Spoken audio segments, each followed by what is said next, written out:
O Show. This is the Big O Show.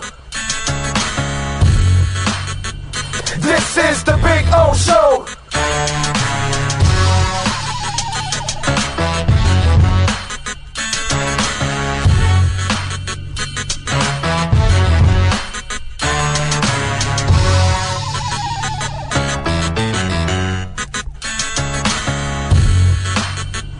This is the Big O Show.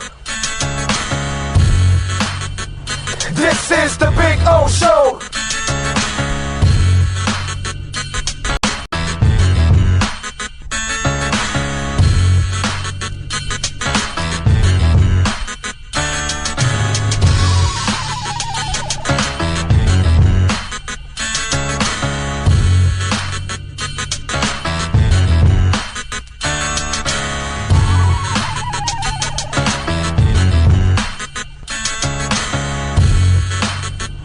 This is the Big O Show.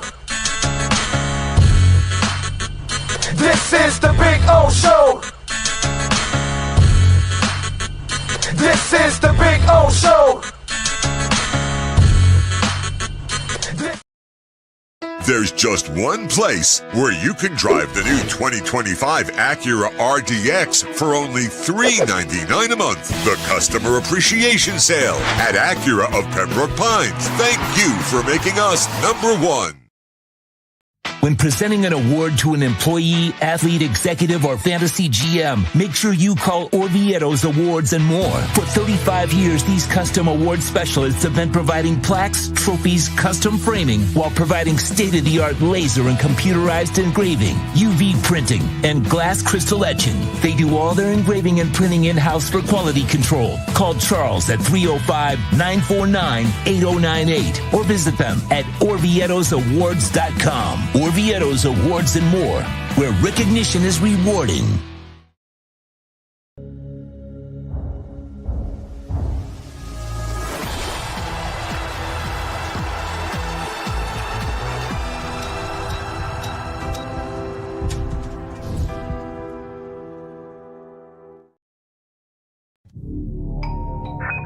I think I know what this is. Houston, we have a package. Hello? No matter where you are, the Slomin Shield Home Security System guards your home. With next-gen perimeter protection, 24/7 monitoring, and interior motion sensing. And right now, get a free Slomin Shield security system and doorbell camera, all professionally installed, for free. Shield your world, the Slomin Shield.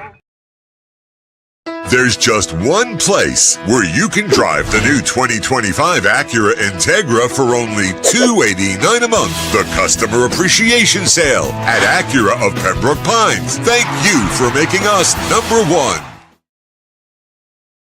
For over 16 years, EJDConstruction.com has provided South Florida residents quality craftsmanship, accurate project management, and exceptional service. That's why EJDConstruction.com is an A-rated member of Angie's List and the Better Business Bureau. When you're looking for the right custom home builder for additions or home remodeling, please call my friend Eric at 305-433-4843. That's 305-433-4843 for EJDConstruction.com.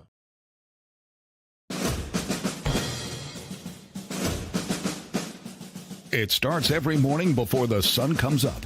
Projects are laid out. Plans are made. Equipment is fueled and loaded with inventory to handle all service requests. Orders are given to an army of skilled landscape maintenance professionals, certified arbor trimmers, irrigation technicians, and licensed pest management experts who fan out to communities and businesses all over South Florida. Experienced, on time, and dependable. Our staff is fully trained, licensed, and insured. Contact us by phone, email, social media, or through our website to answer all your landscape questions. We are Cutter's Edge. Total Landscape Solutions.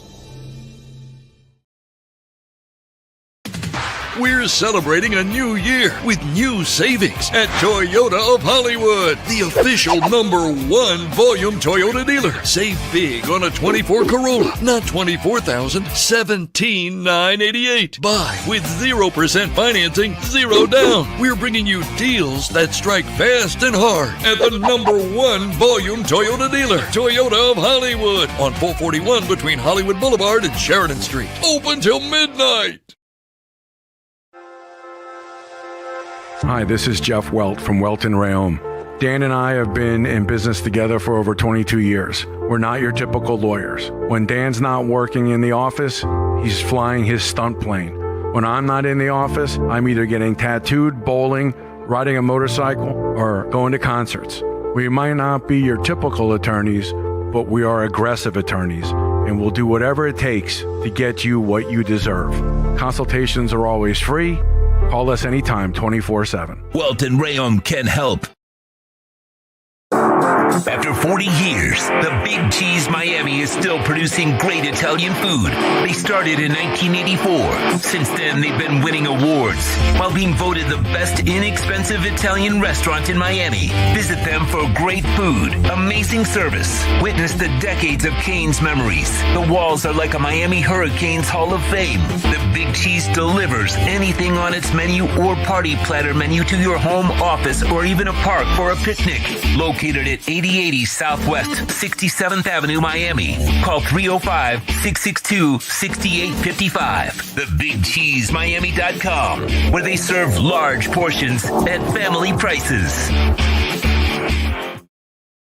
There's just one place where you can take $10,000 off the 2025 Acura MDX. The Customer Appreciation Sale at Acura of Pembroke Pines. Thank you for making us #1.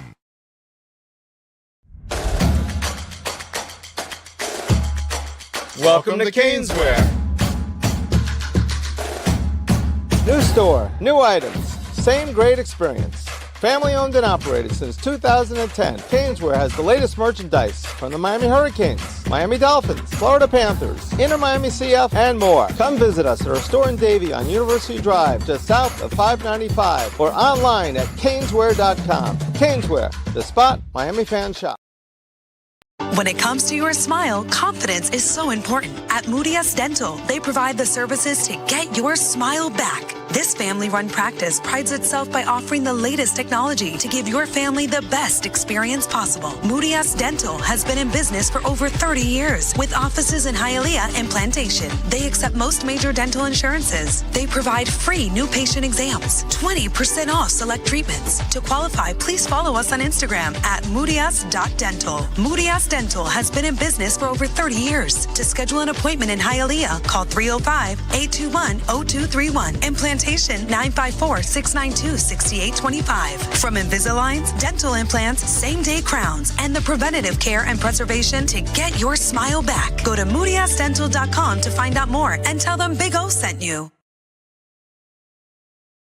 There's just one place where you could drive a new Acura ZDX for only $239 a month. The Customer Appreciation Sale at Acura of Pembroke Pines. Thank you for making us #1. If you're looking to take your home or business to the next level, then RM Contractors and Custom Drywall can assist you. RM specializes in new residential turnkey, new commercial turnkey, home and office remodeling. Call them for free estimates. Serving all of South Florida, licensed and insured. Call Ray or Mike, 305-345-3649. You work hard to create the perfect atmosphere. You dream it, we'll build it. RM Contractors and Custom Drywall, 305-345-3649 or Instagram at RMC Fisher Island.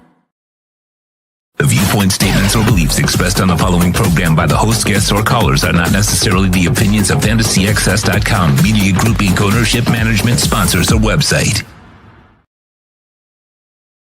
When it comes to South Florida sports teams, very few in the media have witnessed, lived, and covered it like the Big O. Let's start the program dedicated to your favorite South Florida teams with a passion that's unmatched. The Big O Radio Show is on. Here's the Big O. All righty. Good morning, boys and girls. Welcome, welcome, welcome. It is Wednesday. I hope I can do a little better. Hopefully I can, the voice can hang in there. I have buried a Halls in the back of my throat. So that's what I'm doing. I'm kind of doing what baseball players do with chew. Right, that they just put the chew on the side and then they're just talking and they're just flowing and all that. So I'm going to be trying to flow with a Hall's Mentaliptus or whatever the hell it's called, right? So, yes, we'll be doing that. And maybe as it soothes and relieves the back of my throat, and maybe it's the constant lubrication that I need so I can actually continue to do the show. But we'll see. It's usually the second hour where my voice goes to shit. So we'll see what happens. We've got Ira Winderman joining us in a little bit. We've got David Furones from the Combine also joining us. We got Mike McDaniel. Spoke yesterday, touched on a couple of subjects we'll get into that are kind of funny, I guess. We got all kinds of stuff, so we'll talk about a couple of things out there. So appreciate you all out there. I am not worried about this. By the way, actually, it's bouncing back now, right? It's at 87.50 now. Bitcoin was... I'm going to go all the way down to, what was it, like down to 85, right? Low 85s, actually, and now it's up to 87.5. So it's already bouncing back, but what a sweet dip. And I am not concerned whatsoever about it. I'll give you a little, since I can't do a crypto bro show because my voice is not there yet, I'll give you a little crypto nuggets or whatever, my point of view or whatever, whatever you want to hear if you care about it. But I'll give you my thoughts on everything going on, which for me, I just looked at it as a beautiful opportunity in certain areas, especially with the altcoins.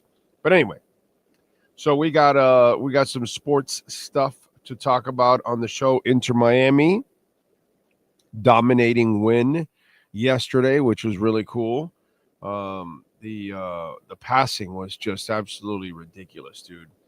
Messi getting the early goal just kind of set the tone right away, and then that first half, it just kind of left it like, okay, the game was over pretty much after that first half because of aggregate.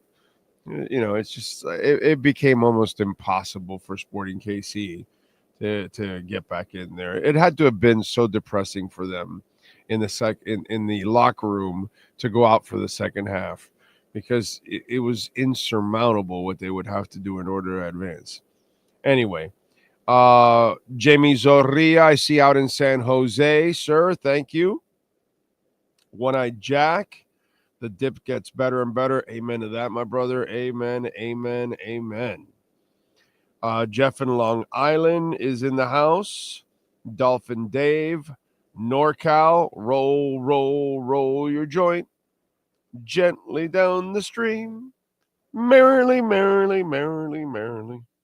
Life is but a toke. Dolphin Dave is in the house. Doing well, thank you. I'm doing, I mean, it's not like I feel bad or anything like that. I'm actually going to go skating with the wife and the daughter today. Get a little exercise in. Keep breaking that damn foot in. But it's just, getting the cold that, and it's not really like a body cold, which is kind of weird. So it just affected me in the area that affects me the most to do my job. So that's why I'm grateful, that I rarely get colds. It's not something that I get a lot, which I'm pretty lucky. Or maybe it's because I take the B every day or whatever, but I'm pretty lucky. But when I get it, this is what I have to deal with, because my job requires this for me to talk. So, yeah, it becomes kind of a mission, unfortunately. But thank you all for asking. Appreciate you all out there as always. Thank you, thank you, thank you. And by the way, Murias Dental, please reach out to our friends at Murias Dental. They are family run and owned. It's a father and two sons, as you can see them there in the picture. And they have both locations, Hialeah and Plantation. So if you're a day person, you can go to the Hialeah one. If you're in Broward, you can go to the Plantation. State of the art, dude. You know, it's you go to some of these places and you go make a crown, and they take the measurements, and then they tell you, come back in a couple weeks. At Murias Dental, they're like, hold on, we'll be back in 15 minutes. You're like, what? Yeah, boom. They make the tooth right there. You know, it's just stuff like that saves you a lot of time. It's convenient. You know what I'm saying? And that's kind of why Eric is the one out of the three that is kind of like a technology buff, you know, and he is cutting edge. And that's why Murias Dental is fantastic. I go there, been going there for years now. My wife, my daughter, my mother-in-law, the entire family goes to Murias Dental. We've been going there for a long time, and they're sponsors now. So go check it out. If you live in Dade County, 305-821-0231. Take the kids there. Go with the wife or the husband. They are great people. They will take care of you. Great dentistry, which is really important because these are painful things sometimes that we all have to go through. Plantation, 954-692-6825.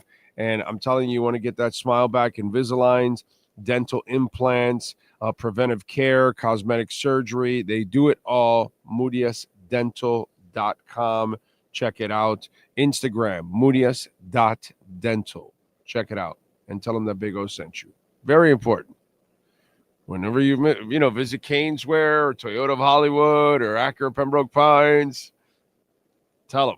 You know what I'm saying? Cutter's Edge Pro, tell them. Big O show. All right? Make sure you do that, bro. It's very important. Welt and Rheaume. Okay? Hialeah Park. Well, I know it's kind of hard at Hialeah Park because what are you going to do? Tell the dealer? But in most places, you can mention us, and we'd appreciate that. Let's see what else. Wondering what the Finns news is. We'll get to the Finns talk too, and we'll have also David Furones live from the Combine, and he was there for McDaniel's press conference. I watched it yesterday. And we'll see what else he's picked up wandering around the streets of Indy. I'm actually glad I'm not there. Actually, this year I'm kind of glad I'm not there. The last couple of years when I haven't gone, kind of missed it. This year, I'm really glad that I'm not on the road at all. Anyway. Bobby Curtis, where are you going to be doing your show Friday and Saturday? I'm coming in from Tennessee and would like to meet you. I'm originally from Hollywood. Bobby, we will be Friday at Acura of Pembroke Pines from 10 to 1. Okay, so come on out there, or 10 to 12, 12:30. It's the off season. I doubt we'll go to 1. So somewhere around there. So if you want to come by, I'll be there by about 9:30, 9:45, around there. Yeah. So, yeah, at Acura Pembroke Pines, 15601. There it is, Pines Boulevard, just off of I-75 in Pines. There you go. And, by the way, next month, we add Subaru of Pembroke Pines, and we'll be there on the third Wednesday of the month, right? Is that what I told you, right, Sean? The last Wednesday of the month. The last Wednesday of the month. I'm sorry. So the second Wednesday of the month at Toyota, the last Wednesday of the month at Subaru, And then the second and fourth Fridays, or second and last Fridays of the month at Acura Pembroke Pines. I'm sure you're all going to remember that. But Bobby, for you, sir, we can meet on Friday. We have no show on Saturday, but Friday we definitely have a show. So come on out and join us, my brother. Stetson O, Cosa Nostra, Alexis Palenzuela, Aquavision, Gus 1388. Jay Gelfin is in the house. Falcon is the middle midfielder we've needed. Looking forward to tonight's Fort Lauderdale United game against Gotham. Yes, that's going to be fun. It's going to be fun. Skylar Tipton, NorCal, says, don't push it too much, Big O. We can take a short show. It helps you get better. Yes, you've seen it. I've cut it off. I mean, I'm not trying to force it, you know?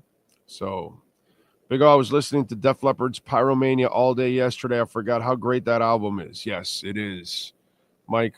Phenomenal album. I love that album. It kind of, because of Photograph, I guess, but there's a whole bunch of other songs on that that are, you know, absolutely exceptional. It's a great album. They were on a roll right there.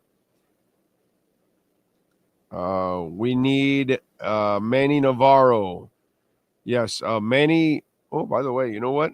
Manny should be joining us on Friday. So we will. But there's nothing going on. Like nothing. So Friday we'll get the Caneswear report. We'll get the Big Cheese Miami.com report. We'll get it all on Friday. But right now, man, oof, bro. What has gone on? Yeah, I think the only thing we're waiting for right now, Sean, is for the Duke coach, the assistant coach, right? That's Jai Lucas. We're waiting for right now. That's it. That's all it's in that area, you know. So it's hard to force stuff when it actually isn't there. Let's see, what else do we have? I'll get to more of this stuff in a minute. Let's get to a little basketball talk with the one and only Ira Winderman and our Acura of Pembroke Pines Miami Heat and NBA report. Heat fans, time for the best insight of your favorite team with insider Ira Winderman, exclusively on the Big O Radio Show. It's the Acura of Pembroke Pines Miami Heat and NBA report. Here's Ira Winderman. All right. How you feeling, Ira? You feeling good on that road? Ooh, wait a minute. I'm not hearing him. Is it me? Is it what? What's going on? Wait a minute. I'm not hearing Ira. We're not hearing you.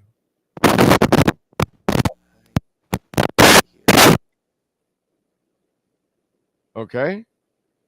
Try it again. No here. No here, Ming. No here. Chong Stanley. Sean Stanley, see what you can do there, man. Nope. Ira, I'm sorry. It's just you're probably hearing us. Ira, you're mute now. I don't know why. I'm showing mute. Is there something he can do with his settings? I see he's on mute on his mic. I don't know how or why. It doesn't allow me to unmute him. You are on mute. Mute. Live. Isn't it beautiful live? It's saying I can't unmute you because your mic is unconnected. I don't know if that helps. Text him or something. Maybe can you hear us actually, Ira? You're hearing us? Oh yeah, I can hear you. I can read lips. How about wait. that? Oh, wait. What?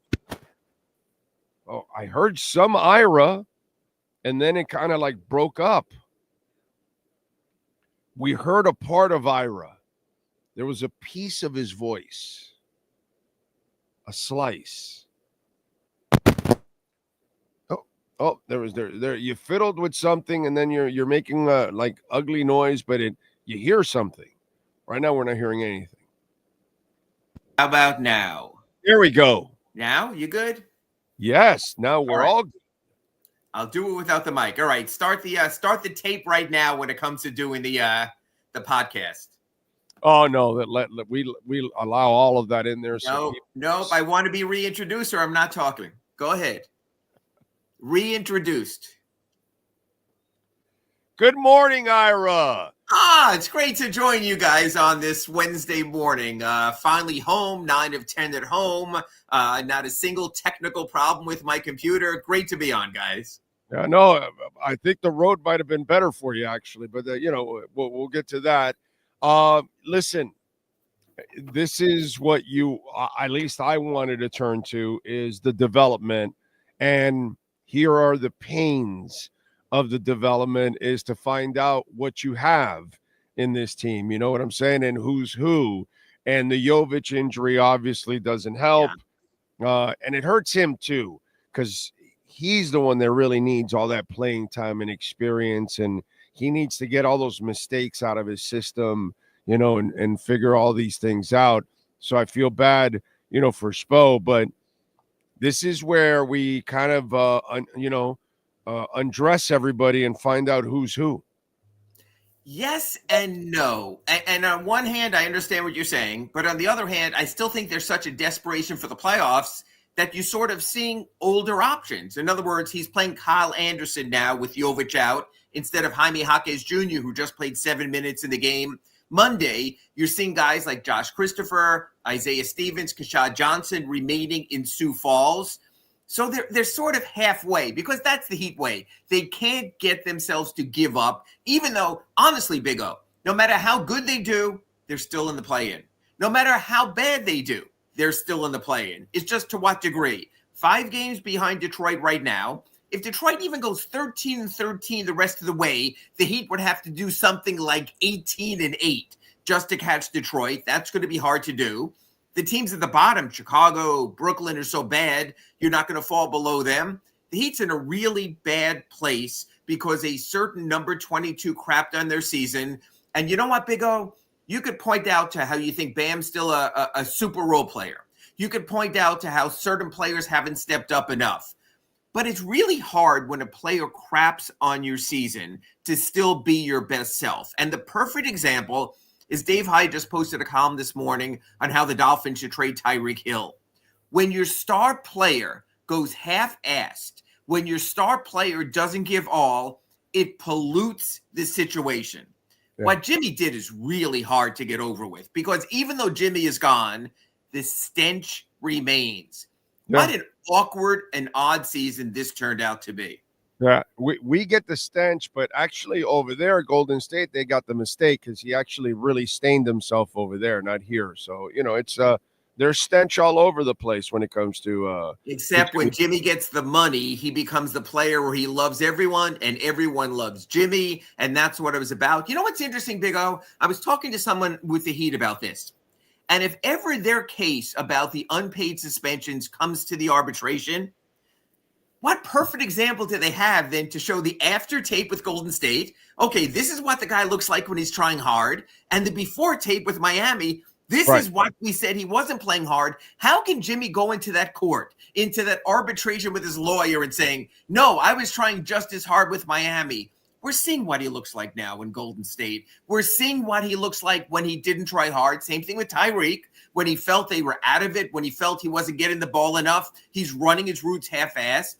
That's the problem. Superstar players are great, but it has to be the right superstar players. Because if you get guys with attitude who are only going to play on their schedule, my God, it just destroys everything.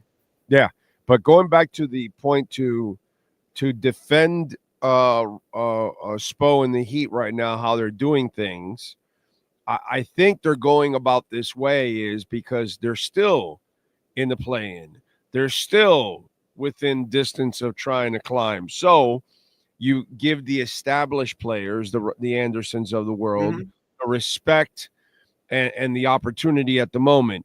If they can't lift you up, then I think you start deferring to the younger players. And as much as I like Jaquez, I have to admit his inconsistencies have been frustrating. So absolutely, Bo says, hey, you know what? You got to earn your way back in there. So I'm going to put Anderson in here because he's a vet. He'll stay away from mistakes or whatever. And, whatever is thinking. But I kind of get the idea of going through the older players at the moment because you really haven't fallen out of, into the abyss, let's just say. I agree also. You know what was interesting? When Nico went out, spoke to us on Sunday in Milwaukee, and he said, look, this guy is not injury prone. This is a freak injury. Here's the deal. My perception of that in those comments is the Heat want to continue to try to build up Jovic as an asset.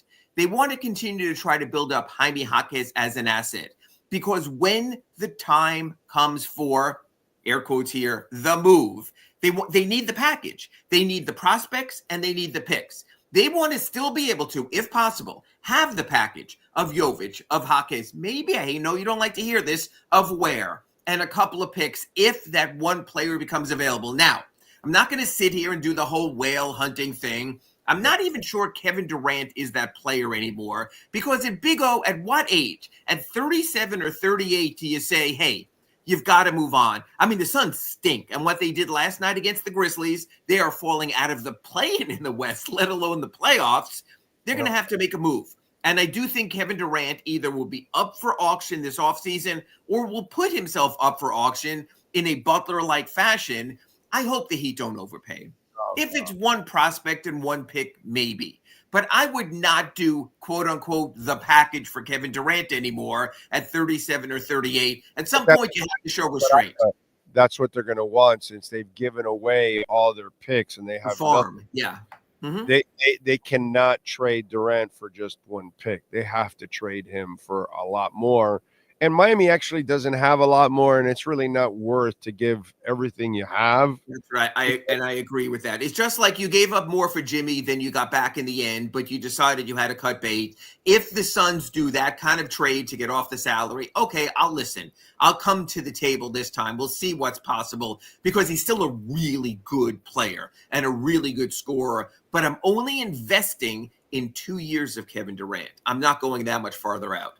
And he's also really injury prone, just like Anthony Davis. So you better be careful too. And really a flight risk after going from Oklahoma City to Golden State to Brooklyn to Phoenix. You know that the guy is never particularly happy for a long time, has that wanderlust. So just be smart about it. But you know what? It's going to be the name. Whether you like it or not, Big O, he's going to be the name somewhere in the NBA offseason if the Suns don't make the playoffs. I just think it's just one of those where, okay, we've passed that window and you gotta move on, guys. You gotta start thinking younger.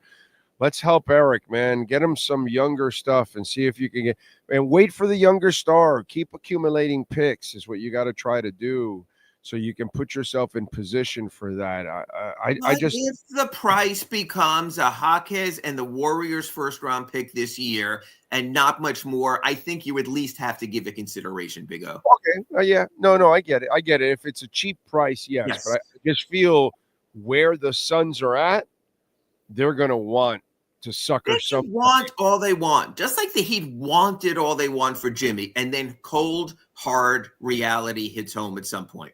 I know, but Jimmy's an asshole, and he was already putting you in a terrible position. That's not really the case there right now as it is in Phoenix. It's not like it's a real bitter situation overall. So it's kind of like a mutual thing that you're going to end up doing because the franchise needs to pivot one way. All right, we're going to pivot, but we're going to, help Kevin get somewhere and we get what we want back in return. I just have plus I got to tell you, if I'm Kevin, I look at Miami, I'm not going anywhere with that team. Why am I going to come here? You know what I'm saying? So if I'm Kevin, that's the other thing. And that's the other good point, Big O, you raised. Yeah. We have to start with it. We have to start telling the Heat Nation with the delusion that they have out there that, oh my God, everybody wants to come to Miami and Pat Riley throws the rings and all. They don't give a shit about any of that It's anymore. not the sexy destination at the moment. It's the, hey, I want to get out of the bottom to get to the play-in. It's a play-in team. When you are in the play-in 3 years in a row, you are what your record says you are. Right. Your talent is what your talent is. Yes. That's kind of what it is. And if I'm Kevin Durant, where if I'm going to go somewhere, I'm going to try to go somewhere where I complement a team for a championship. Miami is nowhere near a championship. It's in the East. So I would posit this. With Tyler Hero, Bam Adebayo, and Kevin Durant, you're probably competing with the Indianas, maybe with the Milwaukees. So you are competing for a top 4 seed because it's the East. The West is unfathomable how good it is. If I'm Kevin Durant, I want to get the hell out of the West because that's a rough place to be. OKC is fantastic. Houston has unbelievable young talent. Memphis, the same thing with their young talent. They're going to be at the top of that conference for a while. So to compete with Denver and what they're doing now, they're red hot again. Jamal Murray's back on the top of his game. You ain't winning there unless you have 4 quality talents. So I could see players saying, at least get me to the East and give me a chance. I got to tell you, you just nailed it. OKC.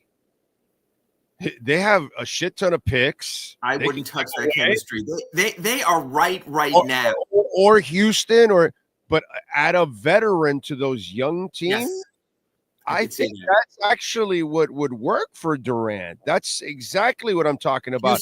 Houston's a good name. The mix of young and old and not getting in the way, unlike with OKC, with Shai Gilgeous-Alexander, the MVP, with Chet Holmgren having missed half the season and showing what he can do. Don't mess with that. But yes, other elite teams in the West possibly. Yes. Yeah, I'm saying if I'm Durant, I want to now go somewhere where I can complement a team that has a legitimate chance. And win immediately. Agree. Yeah, and Miami's. I'm sorry, dude. I love Miami. They're 3 times play-in bitten. Exactly. They are what they are. It is what it is. I agree. The Jovic thing, does he play again this season? I think it's I would say unlikely just for this reason. When you use the Tyler example in the playoffs in 2023, even when he was close at the end and active against the Nuggets, it's hard to bring a player back after all that missed time. And Nikola is not in the same class as Tyler. He's going to miss at least a month. Remember, he's going to be reevaluated in a month. That doesn't mean he's coming back in a month. That means he's going to start ramping up. 2 more weeks after that, you're at the end of the regular season, and it's a significant loss because the Heat have shown with the bigger lineup, with Ware, with Bam, with Jovic, they finally had that big lineup to compete against other big lineups. Now your third guy in the power rotation is a Kyle Anderson, is a Jaime Jaquez, possibly even back to our good friend Haywood Highsmith Jr. Haywood Highsmith. So you're going in a direction where all of a sudden the big lineup, not so big. Yeah, no. And to me, the brutal part is the playing time. It's not so much about where the whole team was going, because I don't think they're going anywhere. Right. But I wanted Jovic to get all this playing time possibly. I agree.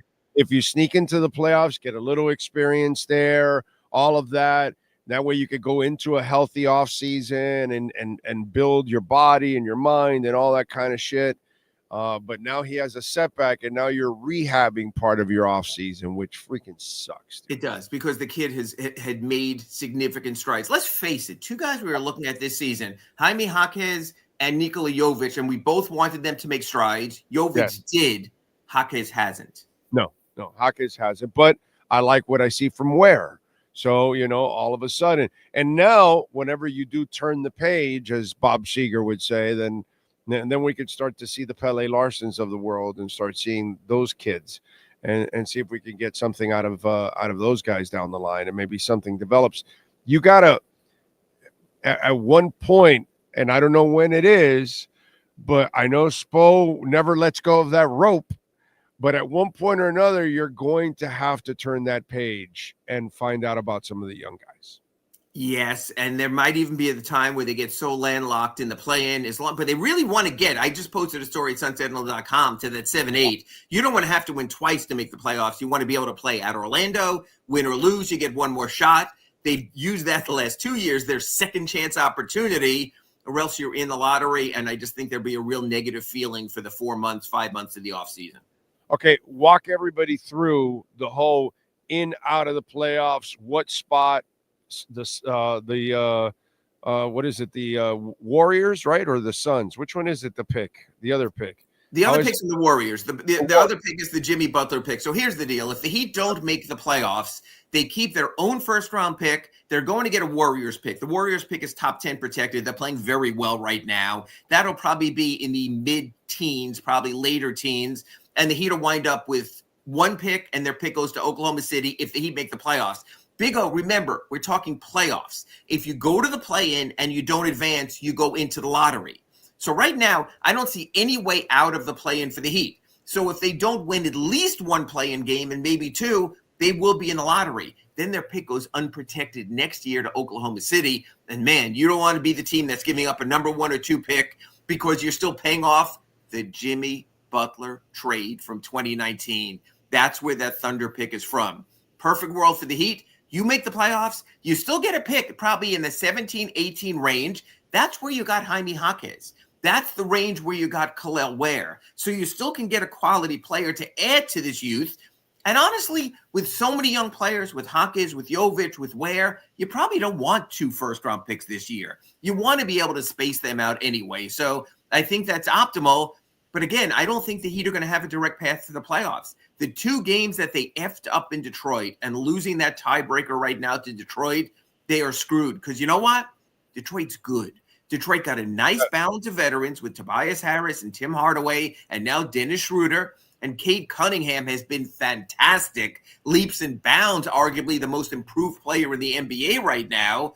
You're not catching them. You really blew it against Detroit when Spoelstra stormed down the court and called timeout and didn't have one, and you absolutely threw that game in Detroit in the garbage. It's going to be the only way the Heat have known the last 3 years, the hard way into the playoffs. The Wemby thing, I mean, immediately down here we're thinking Chris Bosh. Should we be thinking Chris Bosh? And how nervous should San Antonio be? This was not life-threatening, go to the hospital, be monitored on machines. This was more like Brandon Ingram, I think 6 years ago, had a similar blood clot in his shoulder. It passed. He's been playing, except for other injuries, full-time. So I would think Wemby comes back. Again, you know what, men, people out there, this is why you monitor your health. This is why if you don't feel right, you go to the doctor. You catch something early. It makes all the difference in the world. The question is, does he have to be on blood thinners? If he does, that does change the equation because especially an inside player, a power player, a bigger player, that becomes more of a factor with bruising. But right now, the expectation is for him to come back at the start of next season. So good for him. It looks like it won't be a Bosh-like scenario.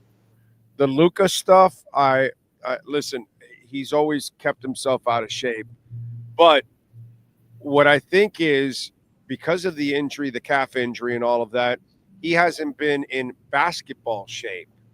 And maybe the last couple of games now, he's starting to get into basketball shape. Is that maybe what's happening? It's not. Yeah, he's getting closer, but he's such a skilled player that, look, let's be honest. We're all jealous of this. There are players who can be out of shape and still be really good. And we saw that from Nikola Jokic early in his career until he got in better shape. The guy was, no offense, a doughboy, but he was so skilled it didn't matter. Luka Doncic can be a doughboy, but because of his skill set, still be highly productive. Now, I do think that LeBron James at some point will say, hey, buddy, spend the summer with me, get in shape, and it could be a world of difference. Yeah, Arvydas Sabonis, we got the older version of him. Charles Barkley was always the round mound of rebound. I mean, and he was never, ever any kind of a profile for an athlete that looked like, a stud. He looked like a pickup basketball guy, but yet he could jump through the roof. You know what I mean? Some of these guys are just supremely gifted, and it freaks you out. You wonder, okay, I'll give you a name. Okay, if Sylvester Gray had Charles Barkley's talent, you're like, okay, now I'm now I've got the right marriage, because Sylvester Gray was built like the perfect athlete. Like a brick S-house. Yes, that's the difference. But again, this league has shown players can be less than 100% because skill also matters. Yeah, big time. What do you got going on in the Sentinel? So folks can. I broke it down just now, just posted. Here's how the play-in works. Sorry, folks, but at least you know what you're gunning for. You want to get at least to that 7-8 game. My scenario right now is you damn well better beat the Hawks tonight or else you're going to lose that tiebreaker. Remember, if the Heat wind up 8 or 9 behind Orlando and Atlanta, they first have to beat the Chicago Bulls at home and then go to Atlanta or Orlando and win again just to make the playoffs to play the number 1 seeded Cleveland Cavaliers. Here's the problem with the play-in. You get the number 7 or 8 seed. You're playing either Cleveland or Boston in the first round. You're screwed. If the Heat could have got to 6, you know what? The Knicks have been shaky enough in quality moments. Maybe you had a puncher's chance. If you could have got to 5 and you could play Milwaukee or Indiana, give yourself a chance. The bottom line is right now, there's almost no scenario where the Heat wouldn't play if they make the playoffs, either Cleveland or either Boston in the first round. Guys, it looks like we're going to be done before the end of April again with this team. Yeah, and by the way, you have another one there in the paper where you want Riley to kind of admit, buddy, there's no talent on this roster. Yes. They have to acknowledge the talent deficit. They have to recognize what they have. You can ask Spoelstra to keep trying to throw it against the wall and blame him for collapses, but this talent drop-off after the top 2 on this team is severe. And to think that Andrew Wiggins is going to be Jimmy Butler or someone else, if Andrew Wiggins was going to be Jimmy Butler, the Warriors would have kept him. So obviously he's not. So you have to understand that in this league, talent trumps all. And right now, the Heat are at a talent deficit. And listen, the other night was a great example. Tyler Hero, God bless him. He produces 40 points, 40 right? burger and lose 3 times this season. You have to give players help. Oh, hold on. And I put it down. They were tied. At the 50 something mark at 86, and you got 1 basket each from Wiggins and from Bam, and that's a night where Tyler needed a yang to his yin. Because in the last 3 minutes, Tyler Hero didn't even take a shot. Why? Because I would run all 5 players at him and tell anyone else, you beat me. You need another closing player. They don't have that right now. Absolutely. Yeah, exactly. And that was like, okay. And then poor Tyler, the next night he has a stinker. Well, okay. Back to back after 40 points. So you know what, Big O? I would put it this way. Over a 2-game span, Tyler Hero scored 53 points. Still not too shabby. You can't put it all on a player in back-to-back scenarios. Look at the Heat next week. Starting Sunday against the Knicks, they play 5 games in 7 nights. Sunday, Knicks. Monday, Washington. Wednesday, at Cleveland. Then they come home for Friday, Saturday games. When you play 5 games in 7 days, you damn well better have a depth of talent. Oh, the Heat don't. That's what happens. I mean, in that 5-game stretch, if you could go 3, if you can go 2 and 3, it's a good stretch. But here's the problem. If you go 2 and 3 and you're already 4 games under 500, it just gets worse.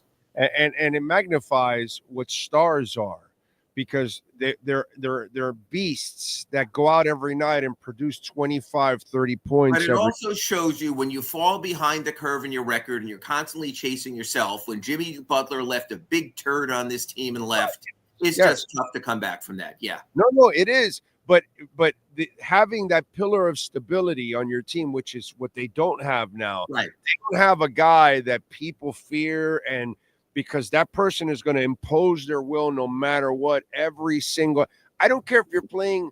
Let me go back in time and tell you, shitty Sacramento, but Mitch Richmond, you're going to have to deal with that mother effer the entire night. You know what I'm saying? And it's something to appreciate when you've got a Wade and you've got a Butler when he's playing, like he's supposed to. Even Dwayne Wade needed help, which is why they got the big 3. These guys still need help. Jimmy felt he needed help, so he bolted. So that's it. Building a roster is not easy in the NBA. But right now, let's be honest, folks. The Heat are stuck in the middle. They're still in the building process. You have to accept that. Yeah, and when Alonzo, he had to have Timmy, and it was just a yin and a yang to it. The inside-outside game. There has to be another star complementing it. And that's why even with those 2, they had to get Mesh, because you still need something more. Right now, that's where the Heat are, yeah. And against a shitty team just a couple of nights ago, all you needed was one more. 2 guys to just complement Hero and and maybe you can break down defenses a little bit more. But that's kind of what it's all about. It's finding out, can any of these guys become anchors and be stars? You need more. Orlando's a perfect example. Like the Heat, they can't score. They have Wagner, they have Banchero, and they got nothing else. And Caldwell Pope is not the answer there. And they're scoring in the 80s also. This team needs to find points somewhere. I agree. All right, follow him on Twitter at Ira Heatbeat. And, of course, subscribe to the South Florida Sun Sentinel. Ira, as always, thank you, my friend. Appreciate you. We will catch up next week. Now I got to find a new microphone to sing my karaoke. Thank you, guys. Catch you next week in our Acura Pembroke Pines report. You got it. Thank you. There you go. Ira Winderman and our Acura of Pembroke Pines, Miami Heat and NBA report. And we'll be there, by the way, on Friday, broadcasting live. So come on out and join us. And they've got some great deals going on right now. They've got the customer appreciation sales event going on. They will wrap it up this week. So take advantage. They want to make some great deals. Usually when they're wrapping it up at the end of the month, they want to push out as many cars. That's why they've been the number one volume sales dealership in the Southeast United States for several years now. They've been number one even in the country, okay? I think they're right in the battle right now for one or two or something like that.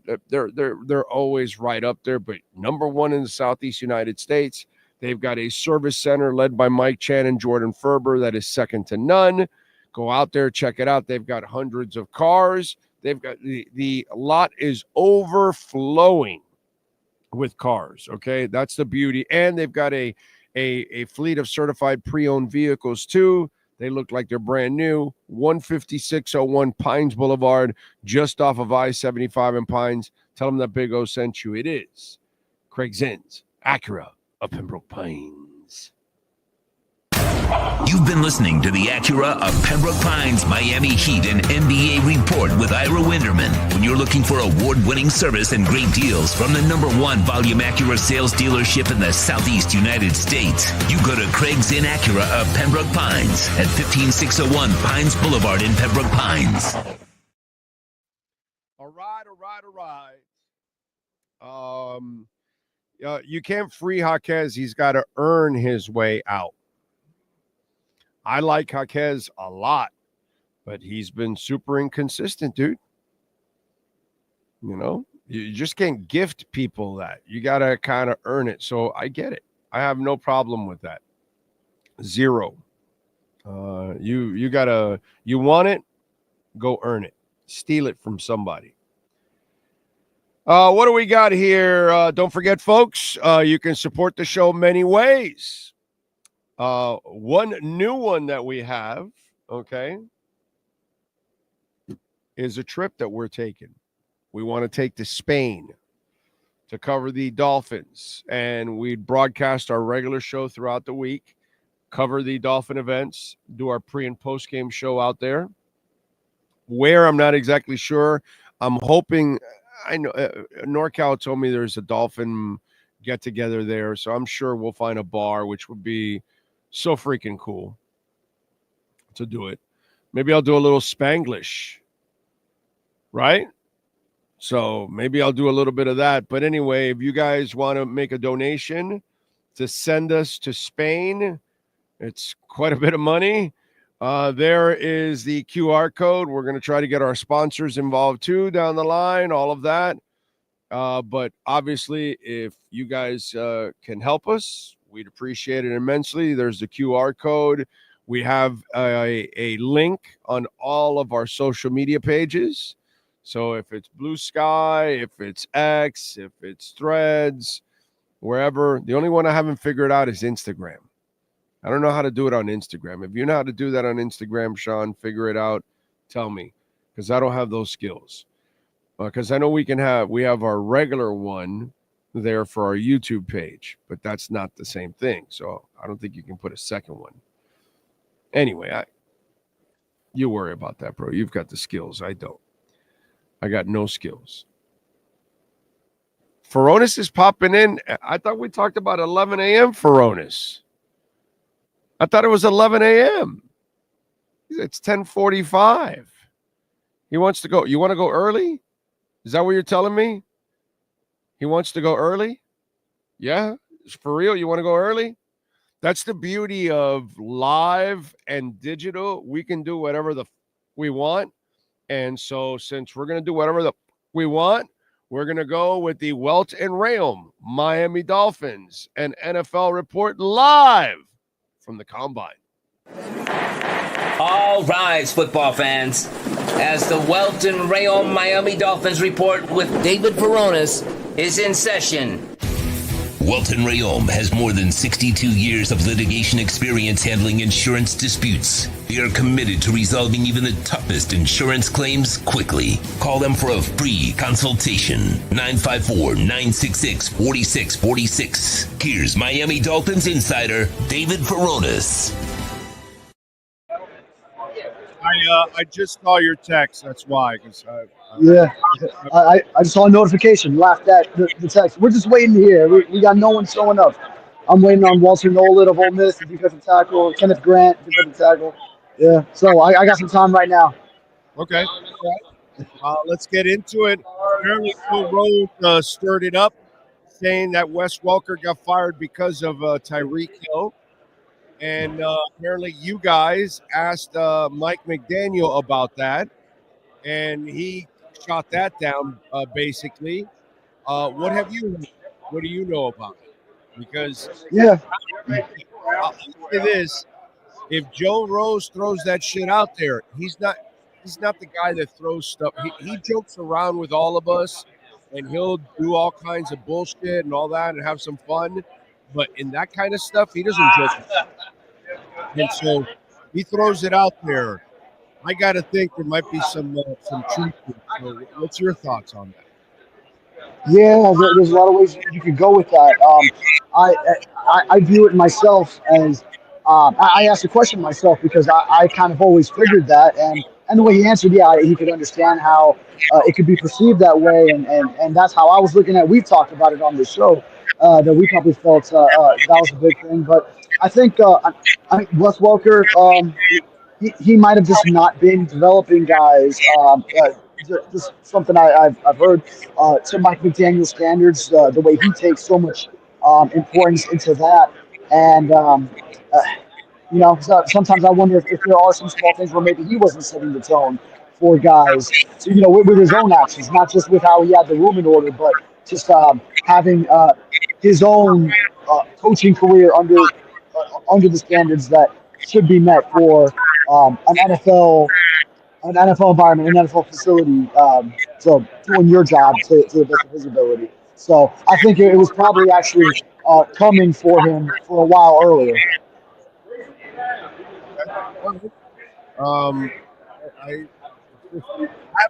My problem with all of this is I have a hard time blaming Welker, which he's. If you look at it, the development of the receivers, it wasn't good. But, like, we've talked about this example. When Waddle and Tyreek choose to walk off the field on third down against Green Bay, that's on who? On Welker or on McDaniel for allowing that? When Julian Hill is playing every week and screwing up for you, on Welker or is that on Mike McDaniel? So, and when his offense has a pre-snap penalty after another in key moments, do I blame Wes Welker or him? When you can't win a challenge, do I blame Wes Welker or him? I can point at so many things that prove that your head coach creates an undisciplined atmosphere that it's hard for me to then trickle it down and individually point to a coach. When the head coach, to me, has been the bigger problem overall. And when I see Wes Welker, I saw him as a player and all that. He played for Belichick, dude.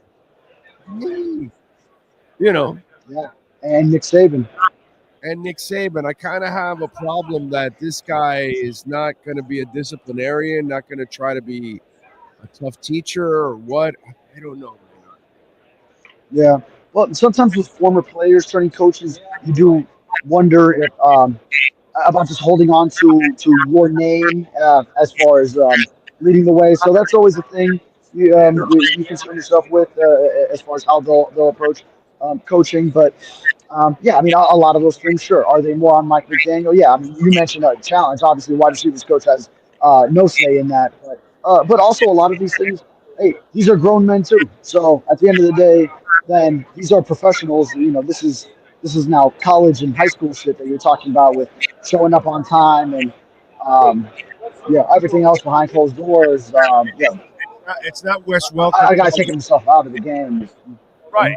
It's not Wes Welker calling a play for No. Jordan Smythe out in the corner of the end zone in a key moment. A play that requires an athletic tight end, and you're not really sending an athletic tight end out there. You know, you're sending a guy to fail. I just, it's not up to Wes Welker when you don't stick to the run. When you stand Jalen Wright and Achan are going to be our lead guys. Well, dude, you didn't use Jalen Wright during the season. You didn't keep him enough playing time during the year. So all of a sudden now you're going to stand on the podium and say Jalen Wright is the guy along with Achan. There's a lot of inconsistency there. You know what I'm saying?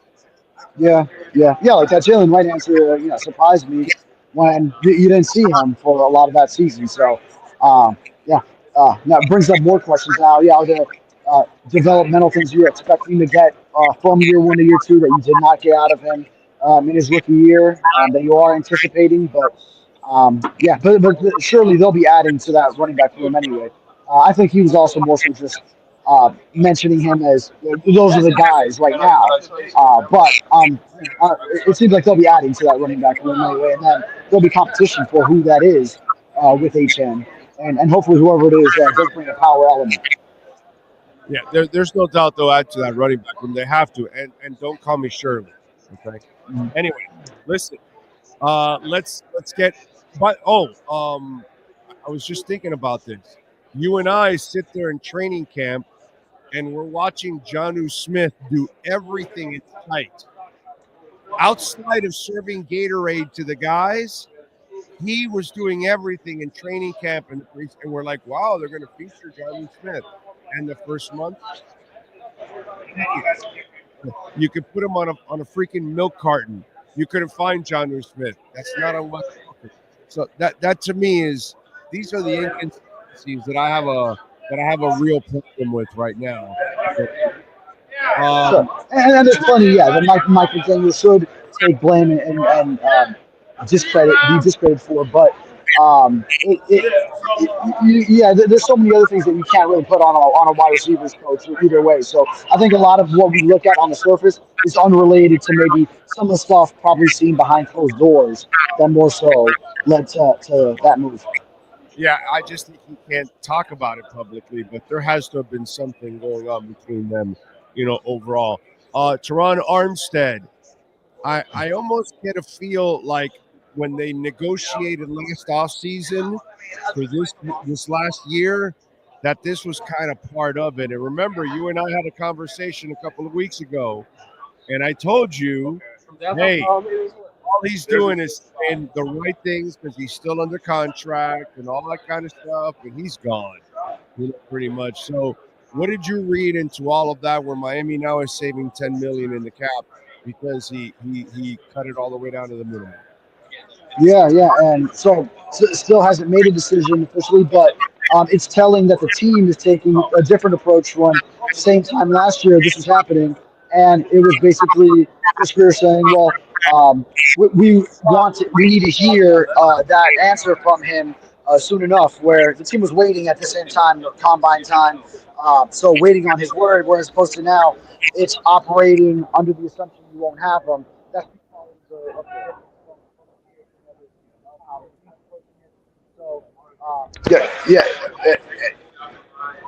Sorry, you were missing me there? Yeah, I'm getting some feedback on my earphones, so that's why I was trying to take one out of there. But I don't know. It's probably because there's like all these radios and podcasts going on in this room. But sorry. Where did I leave off? No, we were talking about the Teron Armstead thing where you stand on it. And to me, it almost looks like this was kind of planned too from last year, setting it up this year. That, okay, this gives us the flexibility of you shaving this down so we can still have flexibility to work with. Absolutely. So, and a class move by Teron Armstead to offer that as far as the salary cap savings, and while he makes a decision, and for the team, then you would operate as Patrick Paul would be your left tackle. You still need depth. You're definitely going to be looking in this draft with 10 picks. I mean, I'm expecting a young tackle comes in at some point, along with probably maybe multiple guards and free agency. You probably also want a veteran swing who could be that first one up for either Patrick Paul or Austin Jackson on the right side, especially since I wouldn't expect Kendall Lamb to come back in Miami, at least. He had mentioned that if he does come back, that he would want to go home to Carolina. So, and he was already very much on the verge of going into retirement. So, yeah, a lot to unpack, but it would get interesting if Teron Armstead just turned around and said, yeah, you know what, I will come back and play at that minimum. Then, yeah, now I don't know what happens. Because you're kind of operating. They said you are operating as you're moving on. So, so now it'd be interesting if it would develop a quandary there for sure. Were you a little surprised that Mike McDaniel admitted that they're going to invest in the offensive line, because he's used to going to homeless camps to try to find centers and guards? You know, he puts no emphasis on that, doesn't care. So it looks like maybe now they're not going to go over to the Daily Bread Food Bank to go find their guards and centers, right? To try to spend some money, looks like. Yeah, no, I wasn't surprised, because it echoed the same sentiment that Greer had said at the end of the season. So that we need to now invest in the offensive line. So sort of admitting, yes, we understand we had not been previously, and then now we do need to shift in that department. So no, yeah, I wasn't surprised. And knowing it, they tried to get off cheap last year at the guard positions, and it didn't work. Then certainly. And I like that he said both free agency and the draft. So definitely expect, and I mean, even he was even more forthcoming than I would have expected, saying like they have some guys lined up among the guards that we've talked about, and we probably could figure out among that group. Yeah, and I don't know who specifically, but yeah, they have some headway with some of the free agent guards already. So. Seems like, yeah, they do have a plan lined up, and then they will also be adding in the late April draft. So through all avenues, bringing in the youth and bringing in a veteran free agent that can help right away. All right, tough guy. Give me the prediction. Where do they spend the big money in free agency?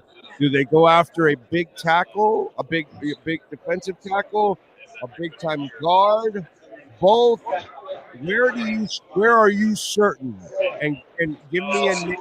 If you have one, I've never. You say they need to spend money on this guy. Yeah, let's see. I'll believe it as far as investing in a guard. So I don't know if they would go all the way to the heights of a Trey Smith, but maybe if you go into that next group where you have, hey, I look at an Aaron Banks who has. He comes from the 49ers, and Mike McDaniel's actually over there when they drafted him. So a connection there where maybe he's in that next tier. Will Freeze is kind of like in the middle with the Colts. A veteran like Kevin Ziegler out of Detroit. Tevin Jenkins possibly. But yeah, I mean, I would look at guard as far as where you might make an investment.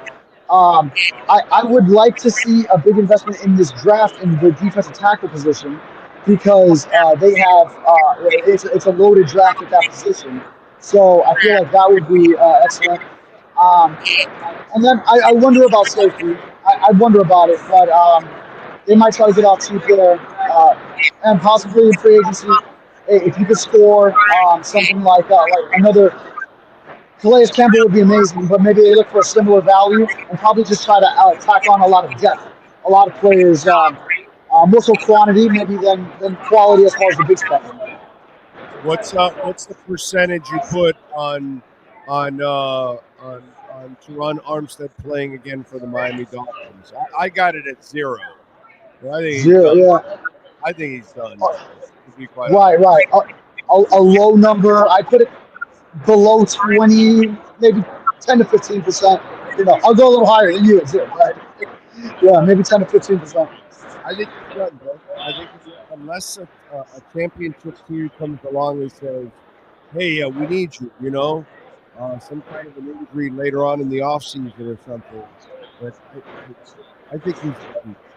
I think he's beaten up his body enough, to be quite honest.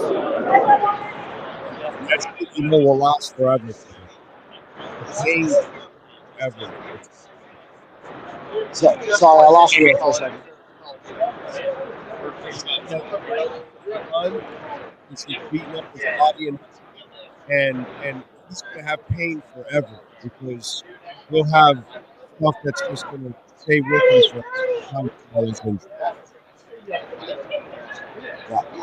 Sorry, big. I'm losing you here. I can't barely hear you.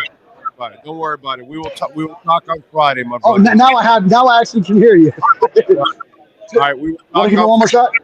Okay. No, I'm just saying that Teron Armstead has taken such a beating. I think he knows he is done. Plus, he's got a lot of pain to deal with for the next decades to come because of all the punishment he took. He's going to have all kinds of pain down the line.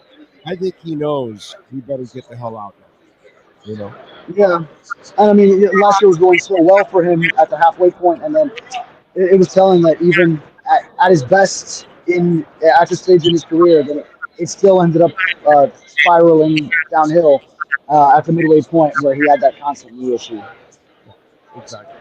All right, my brother, get to work there. We will catch up. Yeah, sounds good. Yeah. I see a Media Storm building. I think for Kenneth Grant behind me. So let me get to it. You got it. All right, be All good. right. The great David Furones. Follow him on Twitter at David Furones _. Reach out to our friends at Welt and Rheaume, 954-966-4646. The best is when I get an email, I get a DM, Twitter, Instagram, Facebook. Never gotten one on Blue Sky or on Threads about this. Because, most of the customers that we've had have all used the main one so far. Down the line, I'm sure they'll use it. But I get it every once in a while, and it's pretty cool that one of you, hey, my case closed. I want to tell you thank you for leading me to Jeff and Dan. They were amazing. I always hear the same thing. I always hear how they take care of you, how they defend you, how you end up winning. And I know because I experienced it, they crushed Progressive. Okay, as I've told you, they can handle your individual cases. When they first came on board, they were doing a case that had I'm gonna miss by a couple or whatever, but it had 186 clients. They were suing a big company. It was 186 people. Several of our listeners out on the West Coast got Jeff and Dan recently because of the storms that they listened to the show, unfortunately, and they went through all that damage from the two storms. So reach out to Jeff Welt and Daniel Rheaume, 954-966-4646. Even if you don't need it now, save it on that cell phone because an accident can happen, bankruptcy, condo damage, homeowner property damage, personal injury, commercial litigation. Maybe something happened to you. You don't know if you still have a case. You don't know if the statute of limitations are still, open. Call. The consultation's free. Ask for Jeff or Dan. 954-966-4646. This has been another session of the Welt and Rheaume Miami Dolphins Report with David Furones. At Welt and Rheaume, they don't get paid unless you win. They handle complex personal injury claims caused by the fault of another in both state and federal courts. They handle auto, trucking, motorcycle slip and fall, and bicycle accidents. Call 954-966-4646. Welt and Rheaume can help.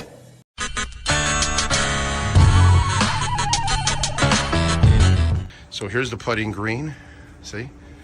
There you go. Got two flags. One was over there where Cutter's Edge Pro. It's not coming out now. Come on. Come on, wind. Give me a little wind. No, unfortunately. but there you go. And this one says Big O here. There you go. So there's my putting green.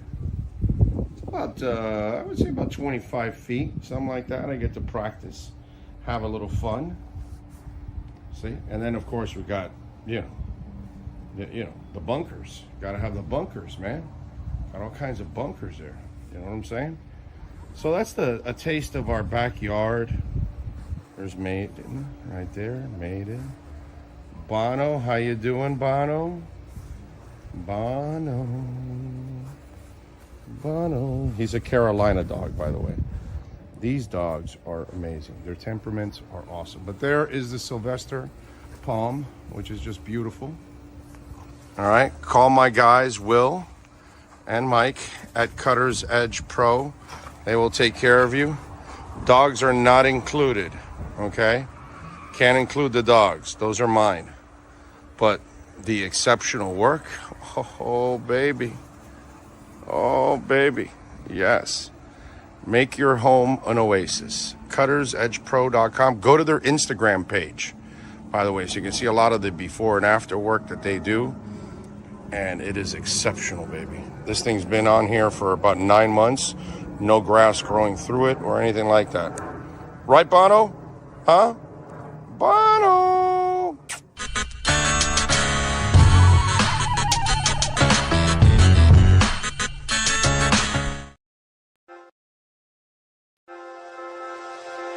Hi, this is Jeff Welt from Welt and Rheaume. Dan and I have been in business together for over 22 years. We're not your typical lawyers. When Dan's not working in the office, he's flying his stunt plane. When I'm not in the office, I'm either getting tattooed, bowling, riding a motorcycle, or going to concerts. We might not be your typical attorneys, but we are aggressive attorneys, and we'll do whatever it takes to get you what you deserve. Consultations are always free. Call us anytime, 24/7. Welt and Rheaume can help. The viewpoint statements or beliefs expressed on the following program by the host, guests, or callers are not necessarily the opinions of FantasyXS.com, Media Group Inc. ownership, management, sponsors, or website. When it comes to South Florida sports teams, very few in the media have witnessed, lived, and covered it like the Big O. Let's start the program dedicated to your favorite South Florida teams with a passion that's unmatched. The Big O Radio Show is on. Here's the Big O. All right, thank you all for giving me a minute here to rest the voice a little bit. It's been all right, actually. The Halls thing kind of helped out in that first hour. So that was good, and we got both gentlemen in. What else we have here?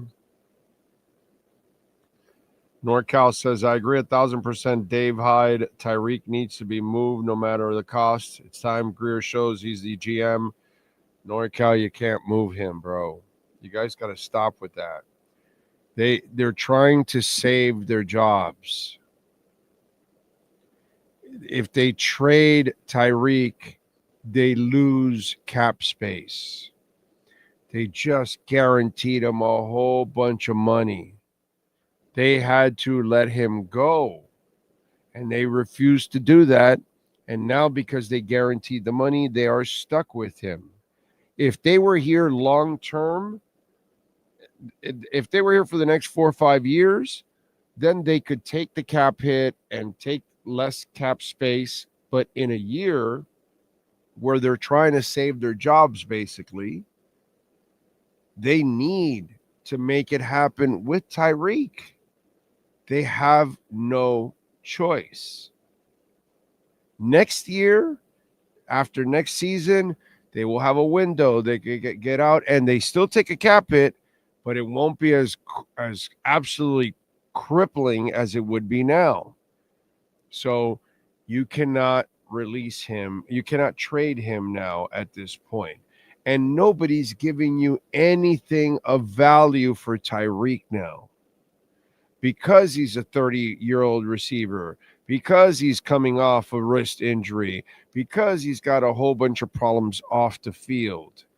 It's you people live, NorCal, you're part of them now. You're living in fantasy land. Dave Hyde has to write an article. It's the off season. Fill the space. If he believes it, that's fine, but it ain't happening. And if you trade him, you're going to lose cap space. You're not going to get much in return. You'd be lucky to get a 3rd round pick for Tyreek Hill right now. They're not going to give you a 1st or a 2nd rounder because they've got to then pick up the money for the following season on top of that. They're not going to do that. Not going to do that. So they'll give you a 3rd round pick maybe, but you're not getting a 1st. You're not even going to get a 2nd.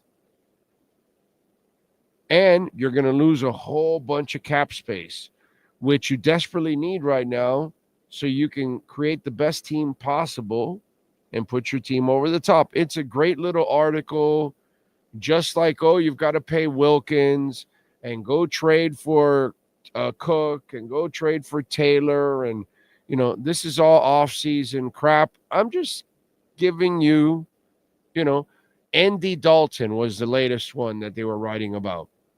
Forget that he doesn't fit this system. Okay?